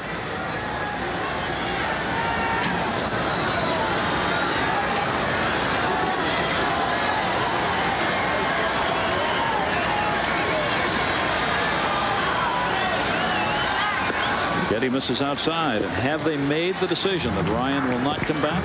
What if they got this run? I think the decision's been made. I think Ryan may have made the decision himself. He's been in the walkway and down in the clubhouse between every inning. He put the jacket on when he went in this time.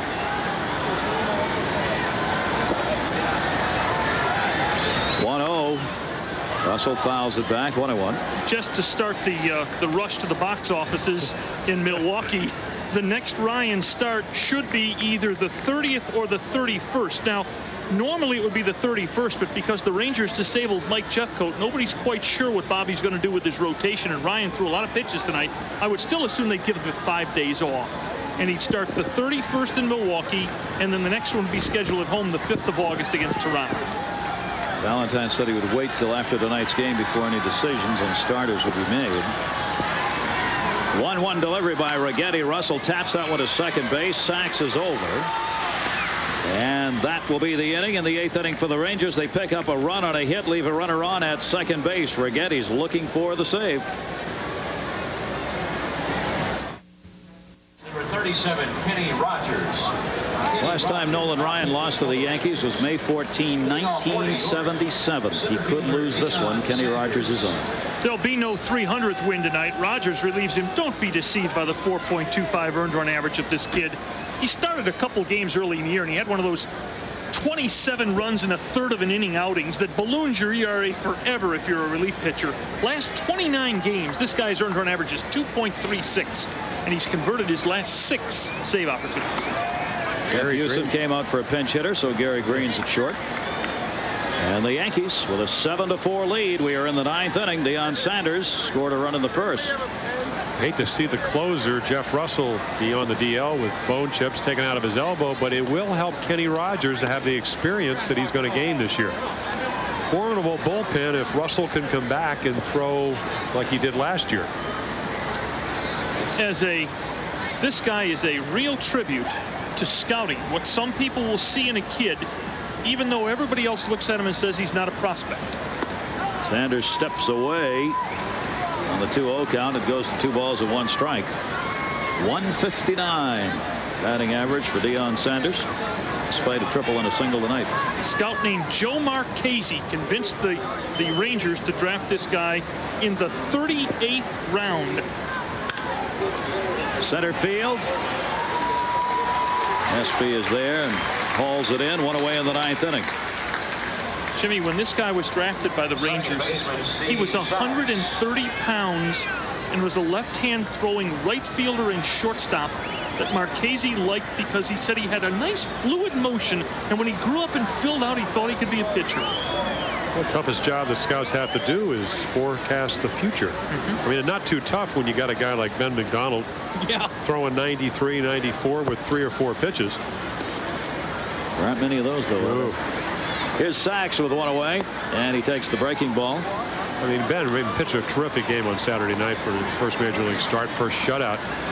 And they talk about him being the highest touted, highly rated pitcher ever. Well, of course he was. Everybody was watching him because they knew he had those kind of gifts. To go down and get a guy, it's kind of like a Bobby Beathard of baseball.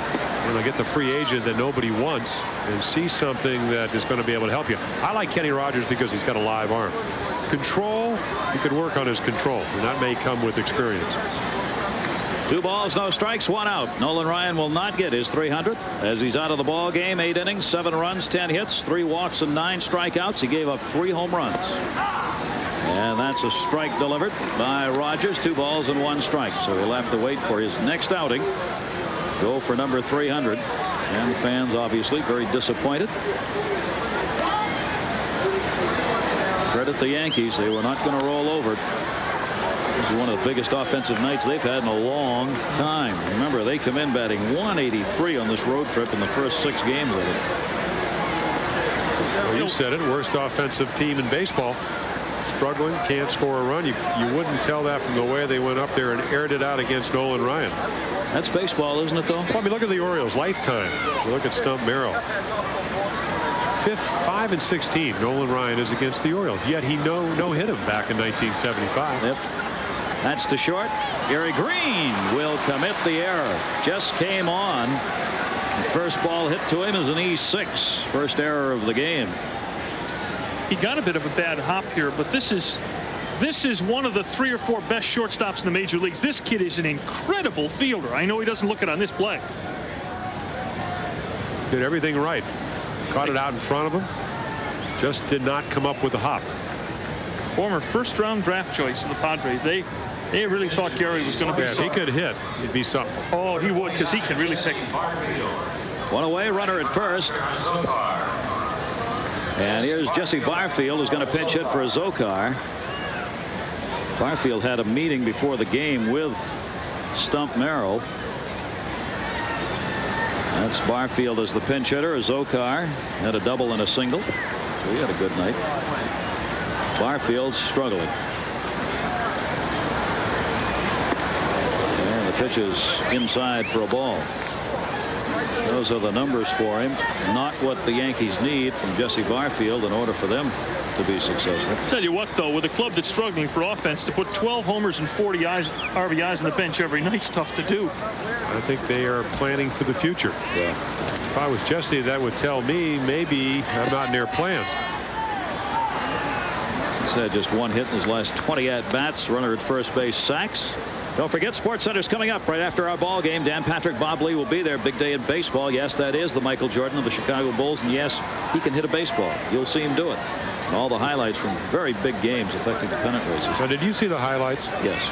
Did he hit him right-handed or left-handed? Hit him right-handed. Oh, okay. Because I'm riding to the airport out of Baltimore. John Miller and Joe Angel doing the Oriole game, saying that even though he plays golf right-handed, yeah, he was hitting these balls left-handed. Now, how did they invert? How did we do this? How did we invert him? He must have switched hit up there because he was batting right-handed. Oh, okay. In the highlights I saw, and he hit the home runs. I mean, he hit home run. That's not easy to do. He stepped in and took about 5 pitches and then put 2 in the seats in Comiskey Park in left field. I'm not sure about Joe Angel, but John Miller's been backward for years. Dyslexic and doesn't even know it. Nor care. Barfield up with 1 down and Sax on at first base. Yankees going after their 35th win of the season. Barfield swinging through that one. 2 balls, 1 strike. Over 45 home runs in Toronto. Just seems like yesterday. Outfield for the 90s was going to be Barfield for the Toronto Blue Jays. Mosby in center, Bell in left. They want to make Bell a DH. Mosby's got a bad back and is in Detroit. And Barfield, who knows where he's going to be. But he's really been bothered by the left wrist, that lead wrist. I think he puts his hands in a position where he just cannot get the bat out like he used to. Those 3 people were born within 16 days of each other. Bell, Barfield, and Mosby, and my, how the fortunes have changed for the 3 of them. Happens quickly in all games, particularly baseball. 2-1. You were talking about Cecil Espy, who's in center field tonight. Was probably going to be in the minor leagues here in a couple of days. Or who knows where. Yeah. 2-1 count, 1 away. Jam Barfield, 2 balls, 2 strikes. You know, one of the other nice things about Kenny Rogers is he's got a reliever's mentality. He's got that sort of give a bleep mentality. You know, he has a bad day and you can't tell it the next day in him. Well, that's one thing a lot of relievers like about relieving, is that when they fail, good managers get them right back out there so they can be successful. And they get a chance to go right out there and prove themselves. Try having about 3 or 4 bad starts in a row. A month without winning. Did you go a month without winning? Oh, I'm sure I did, yeah. Oh, you know, in fact, 1974, I was 7-12 with about a 3.25 ERA. Then I lost 1-0 in the playoffs. Weaver said, I'm going to put you out there every time. I don't care if you lose 20. I lost 7 in a row. It'd be 2-7. He changed his mind. 2-2, and he got him. Rogers comes back to get the strikeout on Barfield. 2 down. He says, I take it back. Bill Patrick's in our Baseball Tonight studios. Let's check in with you, Bill. All right, Gary, from the never a dull moment department, the Mets and the Phillies. The Phillies scored 6 runs in the bottom of the 9th, but they fall short by 1 as Tommy Herr lines out to Mario Diaz at short. Mets hang on by the skin of their teeth. 10-9 the final. They led 9-0 at one point in this game, Gary. Franco could smile. He gets the save. 7-4 here on Nolan Ryan 300th night. That's not going to be. And here's here's Steve Balboni. Get a look at bye-bye Balboni here. This is a good guy to have around. Steve Balboni, you're just sort of happy he's around the major leagues because every once in a while he'll say something to make you laugh. Oh, nice guy. Yeah. Just a lot of holes as a hitter. Yeah. Nobody's perfect. He hit a grand slam about 4 or 5 years ago, and after the game, the press gathered around him. He said, "You know, this is a moment you'll never forget. Your first grand slam." One of the reporters said, "You hit one last year." He said, "Oh yeah, I did." That's why they call him bye-bye. Bye-bye. Another reason for the bye-bye. It's not only the home run. That's folks. right. 0-2 count, 2 down. Sax on at first base. Yankees lead it 7-4. Rogers throwing over, as opposed to throwing up in the bullpen. Yes, which was a Jerry Coleman line. It's a Jerry Coleman line. Have to give credit. What was it? A Jerry Coleman line. One of the great people in this business. Here's the 0-2, and Balboni takes it up high. Ball and 2 strikes. It's a fly ball deep to left field. He's back. His head hits the wall, and it's rolling towards the infield. Another Jerry Coleman. 1-2. Got him. Rogers gets the strikeout. Last chance coming up for the Rangers. We'll go to the bottom half of the 9th inning. Those are the 3 due-up. Back for the bottom of the 9th in Arlington in just a moment. But first of all, let's head to the Metrodome, where the Twins blew this game open against the Mariners here in the bottom of the 8th. Gary Gaetti sends Jeffrey Leonard back. It's off the plexiglass. Gaetti with a 2-run double. He had homered earlier. Minnesota 6, Seattle nothing. Your final score from the Metrodome. Now back to Texas. It's like the Lawrence Welk show. Yankees 7-4 here in Arlington. Goodly number of folks having departed our midst here. Sports Center will be coming right along to bring you up to date on all the scores. Dan Patrick, Bob Lee hanging in there. Ken Seiko's big day. Brett moving up on that 300 mark. All the Major League Baseball highlights. We'll see Michael do something else, this time at the plate. Dave Lapoint, the pitcher of record, looking to go 6-7. Nolan Ryan, pitcher of record, will go 10-5. Ryan had gone 5-0-1 in his last 6 starts.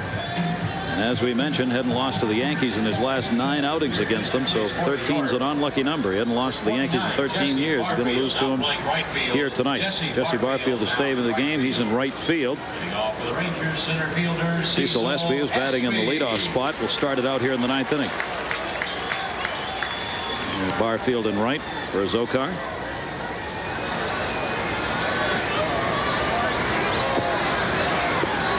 Espy doesn't have an extra base hit this year. Those are truly ugly numbers. His job lost when they signed Pettis as a free agent center fielder, and Cecil just has struggled every day of the season. Dave Righetti, after his 21st save, gets it in for the strike. 4th Yankee pitcher with Lapointe, Mills, and Cadaret, and now Rags. Guys, Espy is 5 for his last 32, and that brought his average up. Oh, he did. He started out at like 0 for 21. Oh, it's tough to keep yourself ready, and even if you do, you know you're never going to play. Espy the chopper towards short. Espinosa 1 away in the 9th inning. Keeping Bill Patrick busy at our Baseball Tonight studios. Bill. All right, Gary, let's head to Candlestick Park. Pick it up in the 1st inning. Dodgers and Giants. That's Matt Williams at the plate. Mike Morgan the pitch, and see you later. Deep to right center field, and it is out of here. A 3-run shot for Williams, his 20th of the season. 83 ribbies on the year for Matt Williams. Matt Williams is a streak hitter. The question is, can the streak last for 3/4 of the season? The Giants need it. It will if he hits those pitches. I tell you, you throw that kind of pitch, we see it pop up. First. Kevin Maas is there. Franco's retired, 2 down. And the ball is delivered over the right center field fence to go into shock. Mike Morgan probably thought, hey, I made a pretty good pitch. Oh, sorry. Boy, is he strong. Especially with that guy, though. Yeah. Williams is learning. I tell you what, if Matt Williams ever learns to take that ball to the right center field gap, baseball is really going to have trouble with it. We'll be there Friday night. Second half of our doubleheader. Cincinnati will be at the Stick right here on ESPN. So the Texas Rangers are down to their final out, and it's been a disappointing night for the Rangers. Nolan Ryan will not get 300 here tonight. 7-4 lead, 2 down, 9th inning. Rafael Palmeiro is Dave Righetti looking for the final out. And he's not going to get it here. That's in the gap. Roberto Kelly over, and the ball skips the other way on him. Palmeiro to second base, and he'll stop there. It'll be a double for Rafael Palmeiro. And that'll be the 11th hit for the Rangers. 21 hits in this game now. See how this one got by him. It's been a horror story for Kelly. Yeah, this is not an aberration. This is the way the ball responds on this grass. Saw it early in the year against the Orioles. The ball just checks up. Now, Kelly, this is his, really third year with the Yankees. He's been around long enough to know that. Overruns it. We already saw him play out into a double. You know, again, maybe it's the 7-4 ball game. Maybe it's a lack of concentration, but he's such a gifted athlete that it makes you cringe when you see it, because he's just not learning, and he has experience. The Yankees, as we said, they've played like that all year. It's just been frustrating for the Yankees. 2 down, Sierra. No, these New York Yankees have lost 21 one-run ball games. They're 12-21 in one-run games. You know, there's still one tiny little bit of hope here, because the guy who can hit the ball to the park in this club's on deck, and he's the tying run, Incaviglia. If you somehow can get Sierra on base, Incaviglia is not a bad guy to have up as the tying run. Sierra takes the strike from Righetti. 1 ball, 1 strike, 2 down. Runner on at second base. Yankees are trying to go 6-3 against Texas. We only have their 3rd win this season. They call that a single and an error now, so credit Palmeiro not with a double but a single, and he goes to second on the error on Kelly. Down low, 2 balls, 1 strike. Now, if you're Sierra, you got to be selective here. You don't mean anything. You got to get the ball. You got to get on base. Doesn't matter how. You got to tell him that. Yes. Louder. We'll see what he does. Seriously. I mean, this has to be a good strike, a ball that he's got to know he has a good swing at. Otherwise, he's falling right into the hands of Dave Righetti. 2-1 delivery. Right through the middle. That's a base hit, and we'll get a run home. Palmeiro scores. And Sierra got one to hit and picks up an RBI, and it is a 7-5 game with a potential tying run coming to the plate. Put that run on Roberto Kelly's earned run average, even though right now it's an unearned run because they gave him a base hit and an error in left field. But as you said, Norm, tying run at the plate. That's what you want. That's what it's really what the Rangers have been trying to do ever since the 6th inning. Well, see, Righetti makes a mistake here. All night long, you've been able to get Sierra out on a ball in the outside corner, and he pours one up and over the inner half in a plate. Well, with a guy that's bailing out, that's the pitch he's going to hit. Team leading 59th run batted in for Sierra, who right now is 7th in the league in RBIs. And here's Incaviglia. And yes, Mom said he can get it done. This guy kills left-handers. And he's going after Righetti. Strike 1. The idea here is not to get the ball down and out over the plate to Incaviglia. That's the ball he drives. Batting .258 off the lefties with 4 home runs off the southpaw. 2 down. Texas keeping it alive. Down to their final out here in the 9th inning. Sierra off first. And Righetti misses up high with it. Righetti's struggling a bit here.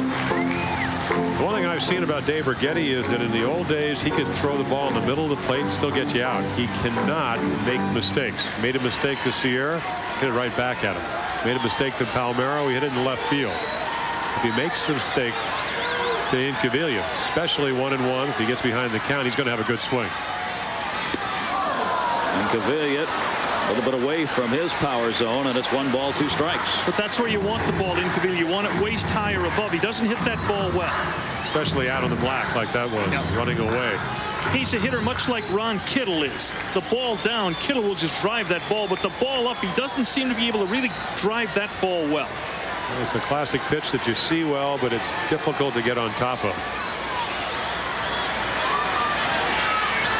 Righetti 1-2 delivery, swung on, hit in the air to right field. It's deep. Barfield back. They're looking up. Good ball, home run. They tied the game up. A 2-run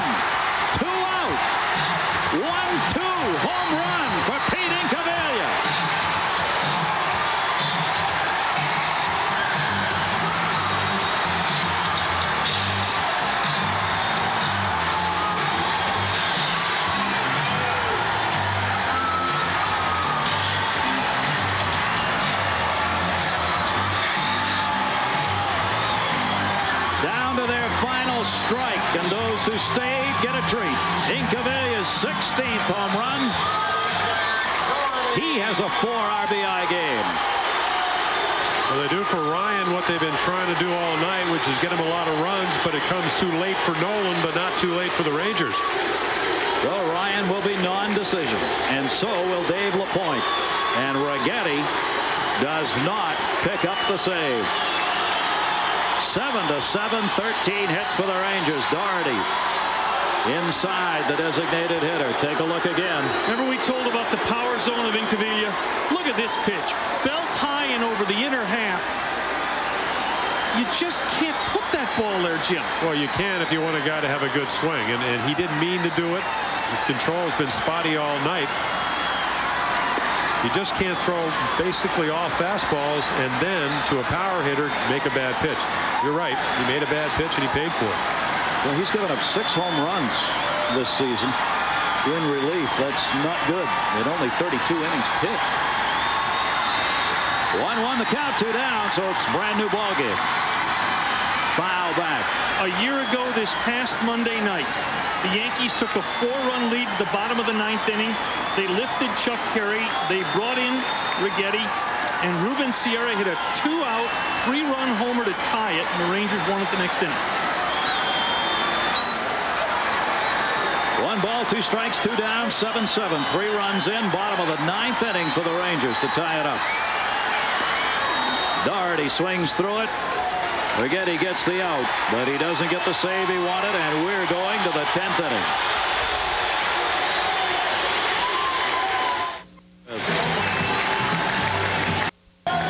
The other way. Exactly the scenario we talked about. Rangers wanted to get up because he's a big hitter, big bust hitter. Well, we saw the strike just before this. Made a good pitch, swung through it, then made a bad pitch. He connected. And to be brutally frank, after Righetti has been used as much as he has over the last, really since '84 as a reliever, he doesn't throw like he used to. Does not mean he can't be effective. But when he throws the slider, which resulted in the last strikeout, or he makes good pitches, he will be. He just can't throw the ball by guys. And it's an adjustment that all pitchers that lose a little bit stuff as they get older have to make. So we go to extra innings. Maas leading it off will be followed by Liritz and Kelly. Kenny Rogers, the pitcher of record now for Texas, and Righetti for the Yankees. His home run, 7th, came in the 4th inning. There's Righetti. Boy, if this isn't typical of what the Yankees' year has been like. Microcosm again, only it happens day after day for this ball club. 1 ball, 1 strike. The Yankees have lost 12 games this season in the opposition's final at bat. They've lost 9 in a row in this stadium.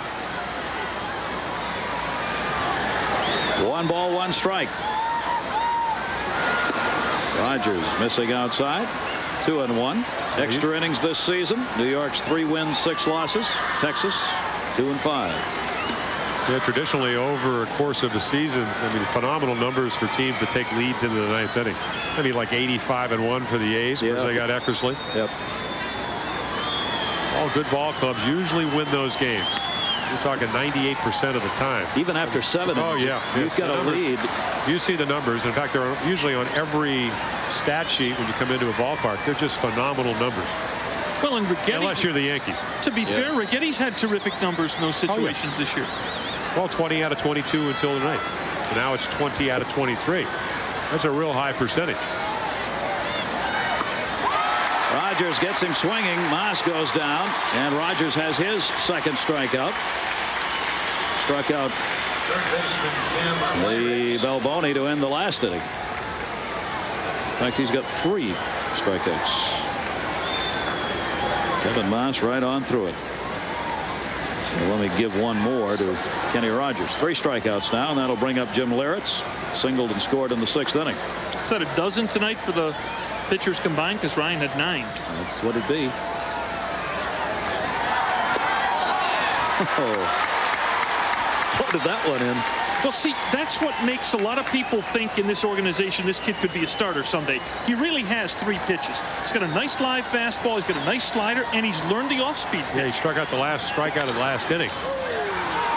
This pickup made Gary Green. That's what we were talking about. Yeah, that's the real Gary Green right there. 2 down. Doubleheader coming up on Friday night right here at ESPN. And a couple more outstanding ball games. The Red Sox and the Tigers at beautiful Tiger Stadium, or Texas at Toronto. That'll kick it off at 7:30. And then Cincinnati and San Francisco. The Giants have got to beat Cincinnati if they are going to win. Or you'll see Houston at San Diego. I get to be with Zabriskie. Get to protect him right over the home plate area in Tiger Stadium. You'll be in San Francisco. Isn't that great? Yeah.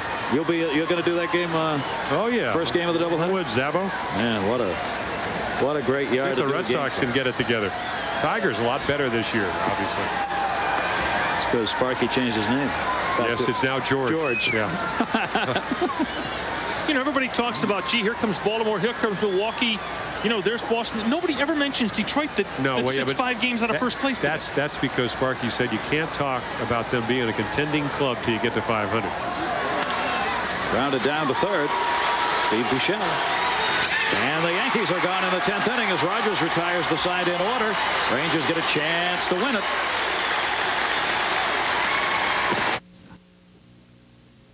While Nolan Ryan was pitching tonight in Arlington, one of his biggest fans was pitching in Milwaukee. Roger Clemens had perhaps his best stuff of the year as the Red Sox took on the Brewers. Greg Vaughn goes down.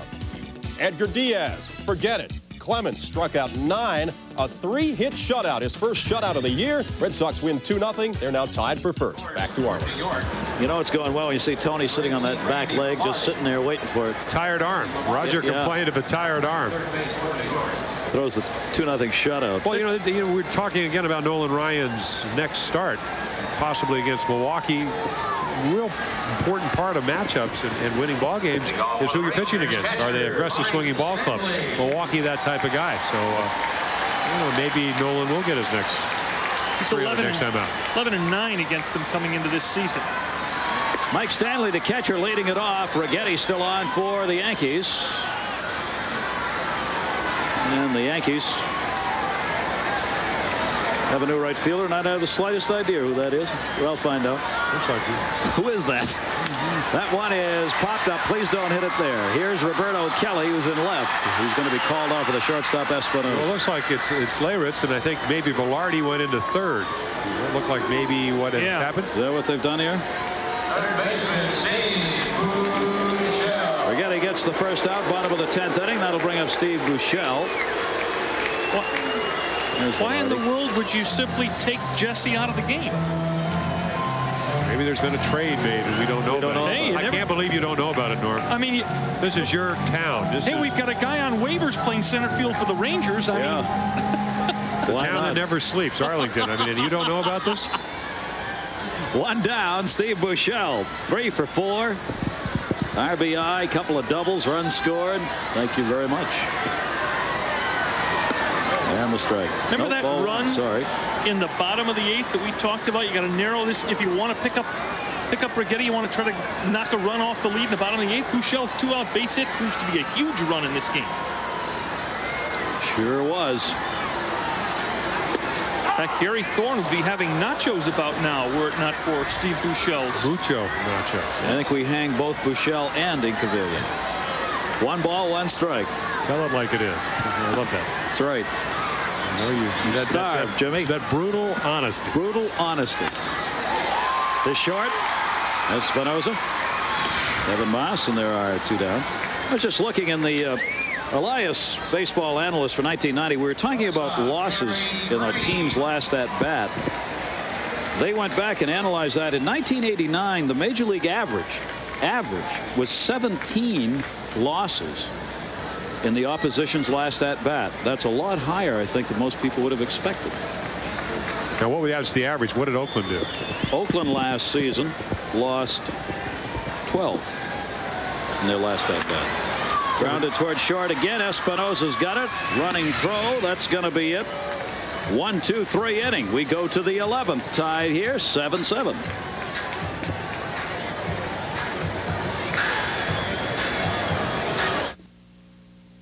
Before we head back to Arlington, let's bring you up to date on what else is happening around the major leagues. This afternoon, it was the Detroit Tigers over the Baltimore Orioles. Final score there was 4-3. Tigers take 2 out of 3. Roger Clemens, a 3-hit shutout for the Red Sox. Bud Black, a 3-hit complete game for the Tribe. Jose Canseco, a pair of homers and 6 RBIs as the A's roll over the Angels 13-3. Kansas City beats Toronto 6-1. George Brett hit for the cycle. The Red Sox and the Blue Jays tied for first, and the Twins shut out the Mariners. 6-0 was the final score at the Metrodome. Now let's head back to Gary Thorne and company in Arlington, Texas. Thank you, Bill. Nolan Ryan, non-decisions here, did not pick up win number 300. For those who may have joined late, went 8 innings, 7 runs, 10 hits, 3 home runs off him. But the Rangers rallied, 3 runs in the 9th inning. Pete Incaviglia with the home run, 2-run homer that tied it up. So we go to the top half of inning number 11. Jim, the last time up, Geren called timeout just as Ryan was about to deliver, then homered. If Ryan were still in the game, if you were Geren, would you have a bit of a trepidation stepping in here? No, only because I'm leading off the inning. There were 2 outs, and he had a lead. Might not get in. That's right. You wear 2 helmets. You know, Gary, going back to that thought, that was losing the last at bat without a lead. You know, you'll start looking at numbers last year, taking a lead after the 7th inning. Oakland was 90-4. Oh, gosh. Buechele, tough play. Not going to get him. Palmer just comes off to avoid the base runner moving down, and Geren is on again. Geren's had 3 hits, 2 singles, and a home run. He's 3 for 5, and he's got a leadoff infield hit here in the 11th inning. Kansas City 71-4, and they went out and signed Mark Davis. So the numbers are really staggering when you lead late in the ballgame. You know, it's tied, then the numbers, as you said, the league average is around 17 times you may ultimately lose that game. And that counts the extra inning ball games too.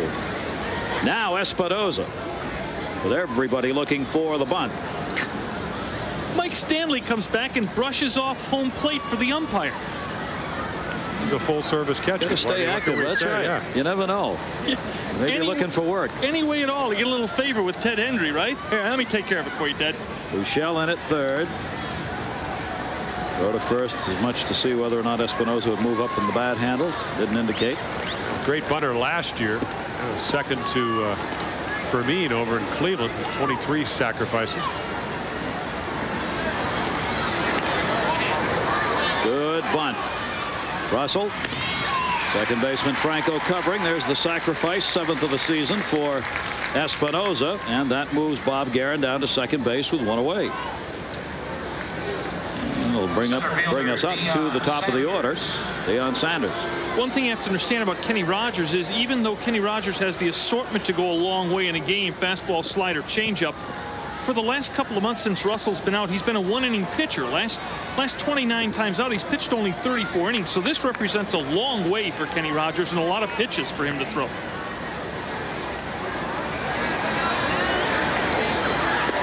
And taken for a strike. Merrill didn't want to go deep into the pen here either. They've got a day off tomorrow, but they've got to go to Cleveland and play 5 games against Cleveland, 2 doubleheaders. This is the last thing he wanted to do in the final game of Texas. There's Geren at second. Sanders takes the pitch, 1-1. This also represents Rogers' second time through the lineup. When he came in, he started by facing Sanders. Well, the Rangers don't believe Deion Sanders is going to pull Kenny Rogers, do they? Play him over and in. 1-1. Broken bat, foul ball. I mean, a real broken bat. Oh, yeah, between the thumbs. Rogers has given up only 1 hit, only 2 base runners. The other reached on an error. First hit was that single leading off this inning by Geren. New bat for Deion Sanders. Sports Center coming up as soon as we're done here in Arlington, Texas.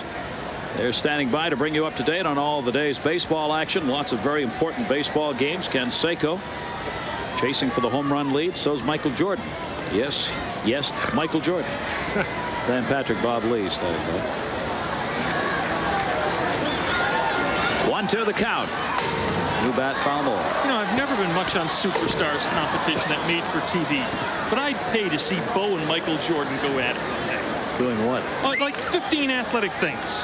Oh, let's see. We've seen Bo in his last ad. If he can race, he plays cricket, golf, race car driving. He probably would the Superstar. I'm surprised he hasn't done it. I know Herschel Walker has done that. When's he got time to do that? There isn't any off season. Yeah, that's right. Does Bo know the obstacle course? I think he probably does. He'd learn it in a hurry.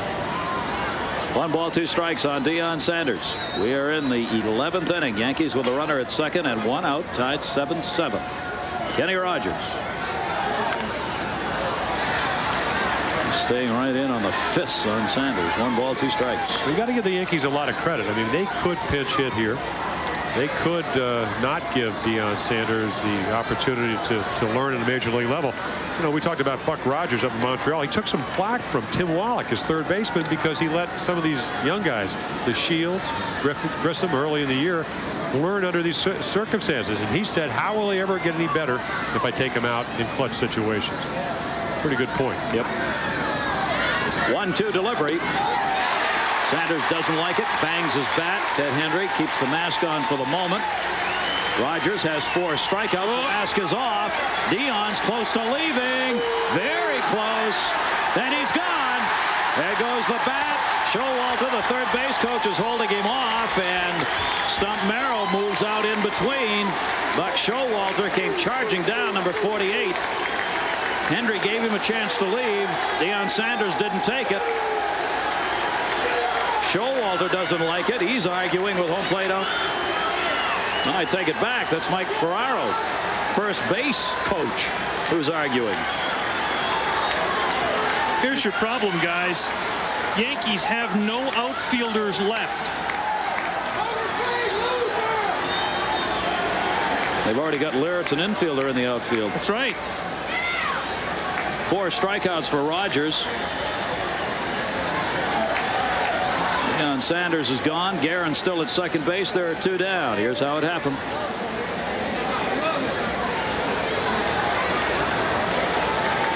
Gentlemen, the only Yankee left to put in this game is Wayne Tollison, a second baseman, shortstop, third baseman. Yeah, he'll go to third, and Velarde will go to the outfield. I guess Kelly will come to center field, and we'll have a third baseman in right and a third baseman in left, and Kelly in center. It'll be a Dodger outfield. Yes. In the old days. And sometimes in the present day. Well, I mean, I once did a game back in 85. Fernando against Nolan. Nolan won 2-1. Mike Marshall played right field. Franklin Stubbs played center. Len Matuzik played left, and Greg Brock played first. So they had 4 first basemen in their lineup. No wonder they lost. Oh, gee. And they're going to pass Sax. Sax will get the intentional pass. Randy Velarde is the on-deck batter. And you know how they lost? Craig Shipley from Australia threw one over the dugout for a 2-run error. Craig Shipley. 7-7. 11th inning. Geren's at second base. Sax is about to be at first base, and Velarde is going to get an opportunity at the plate for the first time in the game with 2 down here in the 11th. Deion Sanders thrown out of the ball game. There's ball 4. So with Velarde coming up, let's check in at our Baseball Tonight studios with Bill Patrick. Bill. All right, Gary, let's take you to Dodger Stadium. The Giants and the Dodgers, top of the 6th. Will Clark, base hit to left center field. That'll score Jose Uribe with the 5th Giant run. That chased Ray Searage. Tim Cruz on in relief now, trailing 5-0. Back to Arlington. Thank you, Bill. Yes, we are still here. Yes, we are in the 11th inning. And here's Randy Velarde at the plate. 2 on. Velarde's first time up. Rogers misses up high. Ball 1. Take a look at the numbers on Randy Velarde. Though he might not want you to. 0 for 5 as a pinch hitter this season. This is not a pinch hit. He's been on the bench a good deal of late. Down low, 2 balls and no strikes. Rogers has got to be getting tired. Arm's going to be a little weary.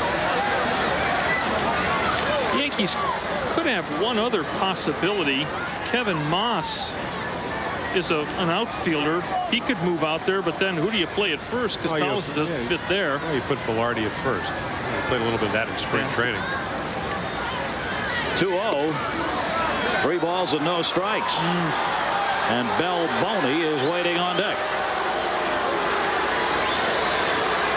By the way, all this is assuming that Don Mattingly can't play, by the way. Which right now is a pretty good assumption. I mean, Mattingly is still technically available in this game, but took himself out of the lineup with back problems. 3-0. Strike, 3-1.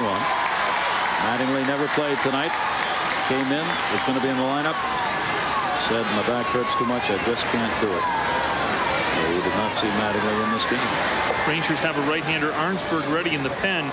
Rogers walks Velarde. You might well see him to pitch to Balboni.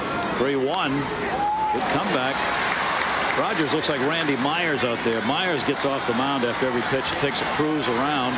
Same thing Rogers does. He gets off the mound, circles it before he comes back up to the pitching slab. Well, he's got a little Roboski in him.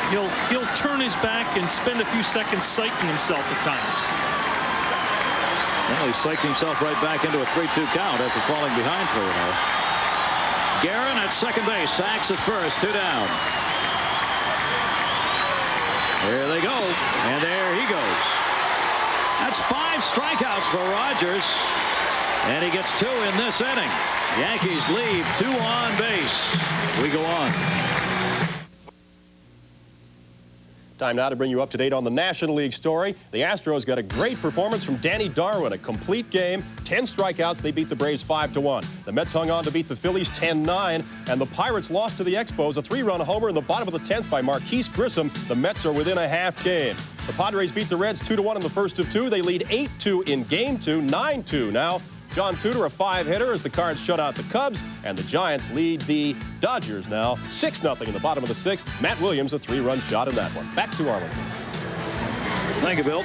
7-7 as we go to the bottom half of the inning. And as you said, the Yankees having to make some changes here, and they have done that. Wayne Tollison has come on to play at third base. Randy Velarde has moved into left field. So Velarde's out there. There's Tollison, who's on at third.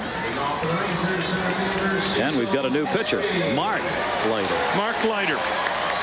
Mark Leiter is one of the comeback stories of all time in baseball.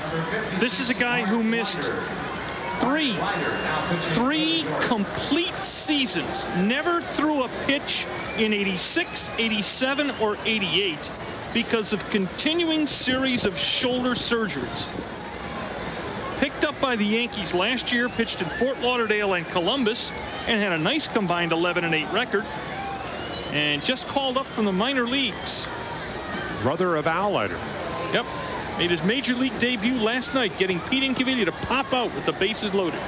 Should have brought him in the 9th.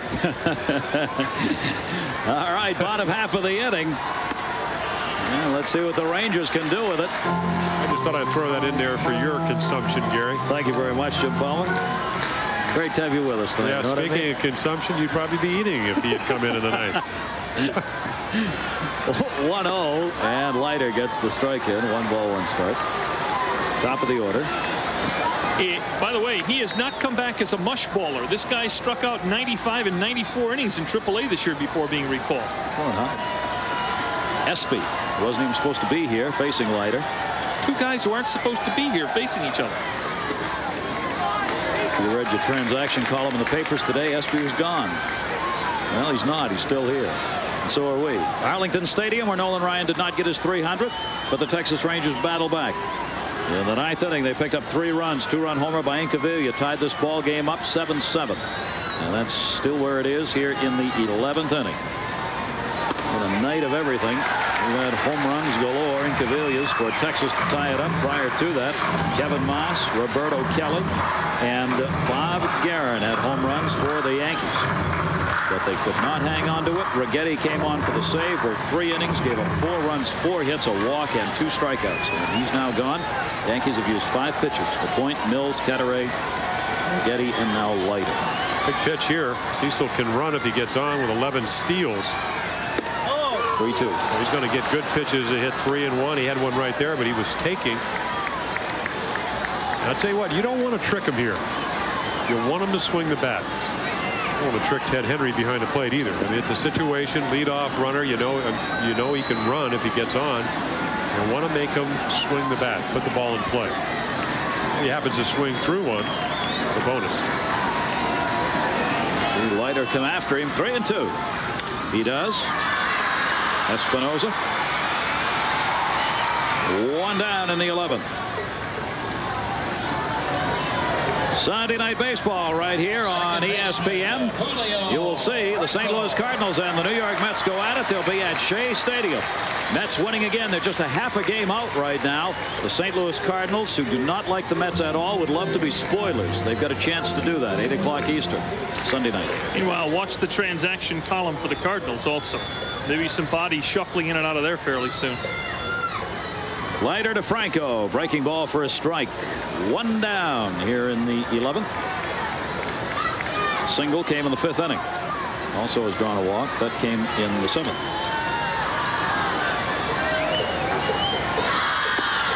Another breaking ball on the inside corner. 0-2. I didn't believe it. Good, Jim. It's going hard.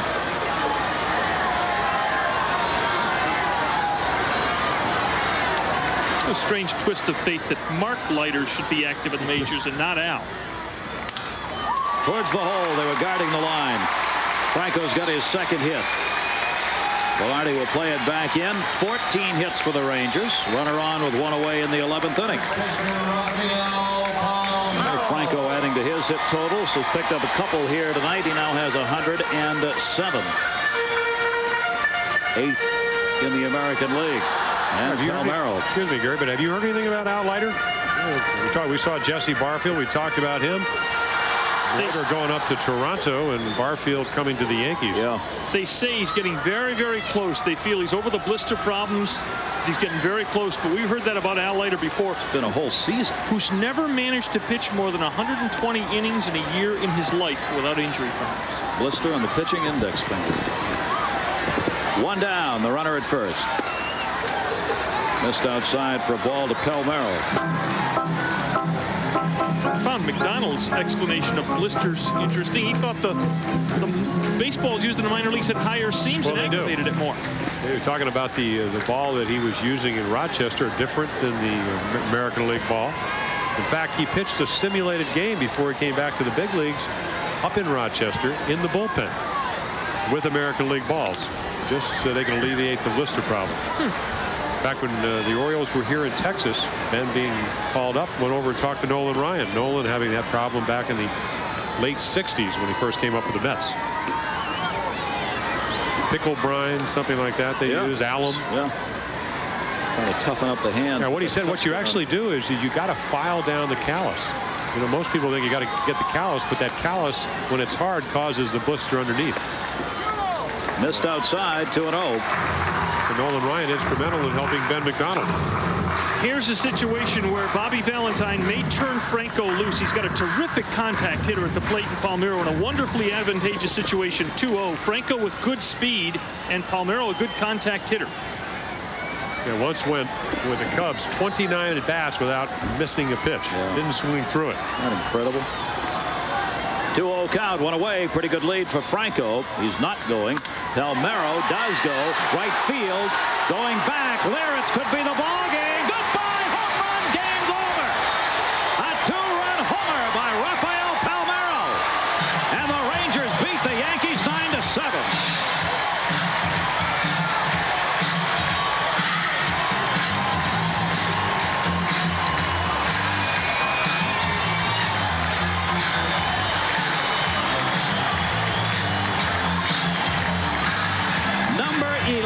For Rafael Palmero. Third hit of the ball game. 3 for 6 and the game winner. The Rangers were losing games like this early in the year. Their bullpen was blowing leads. They were playing poorly defensively. Now they're the hottest club in the American League for the last month and a half. That's 28 out of 44 for Texas. Yankees were losing games like this early in the year, and they still are. Palmero, the big knock on Palmero was that he couldn't hit home runs, but the difference I've seen, he can go the other way for base hits, but 2-0 situationally, he'll look for a ball he can drive. He does. 11th home run of the year. Did it in Baltimore. He's done it down here. And here's a guy that's maturing as a hitter. He's always been able to line one into left when he needed to, but now he can hit for power. And Mark Leiter takes his first major league decision. The rookie gives up his first major league home run.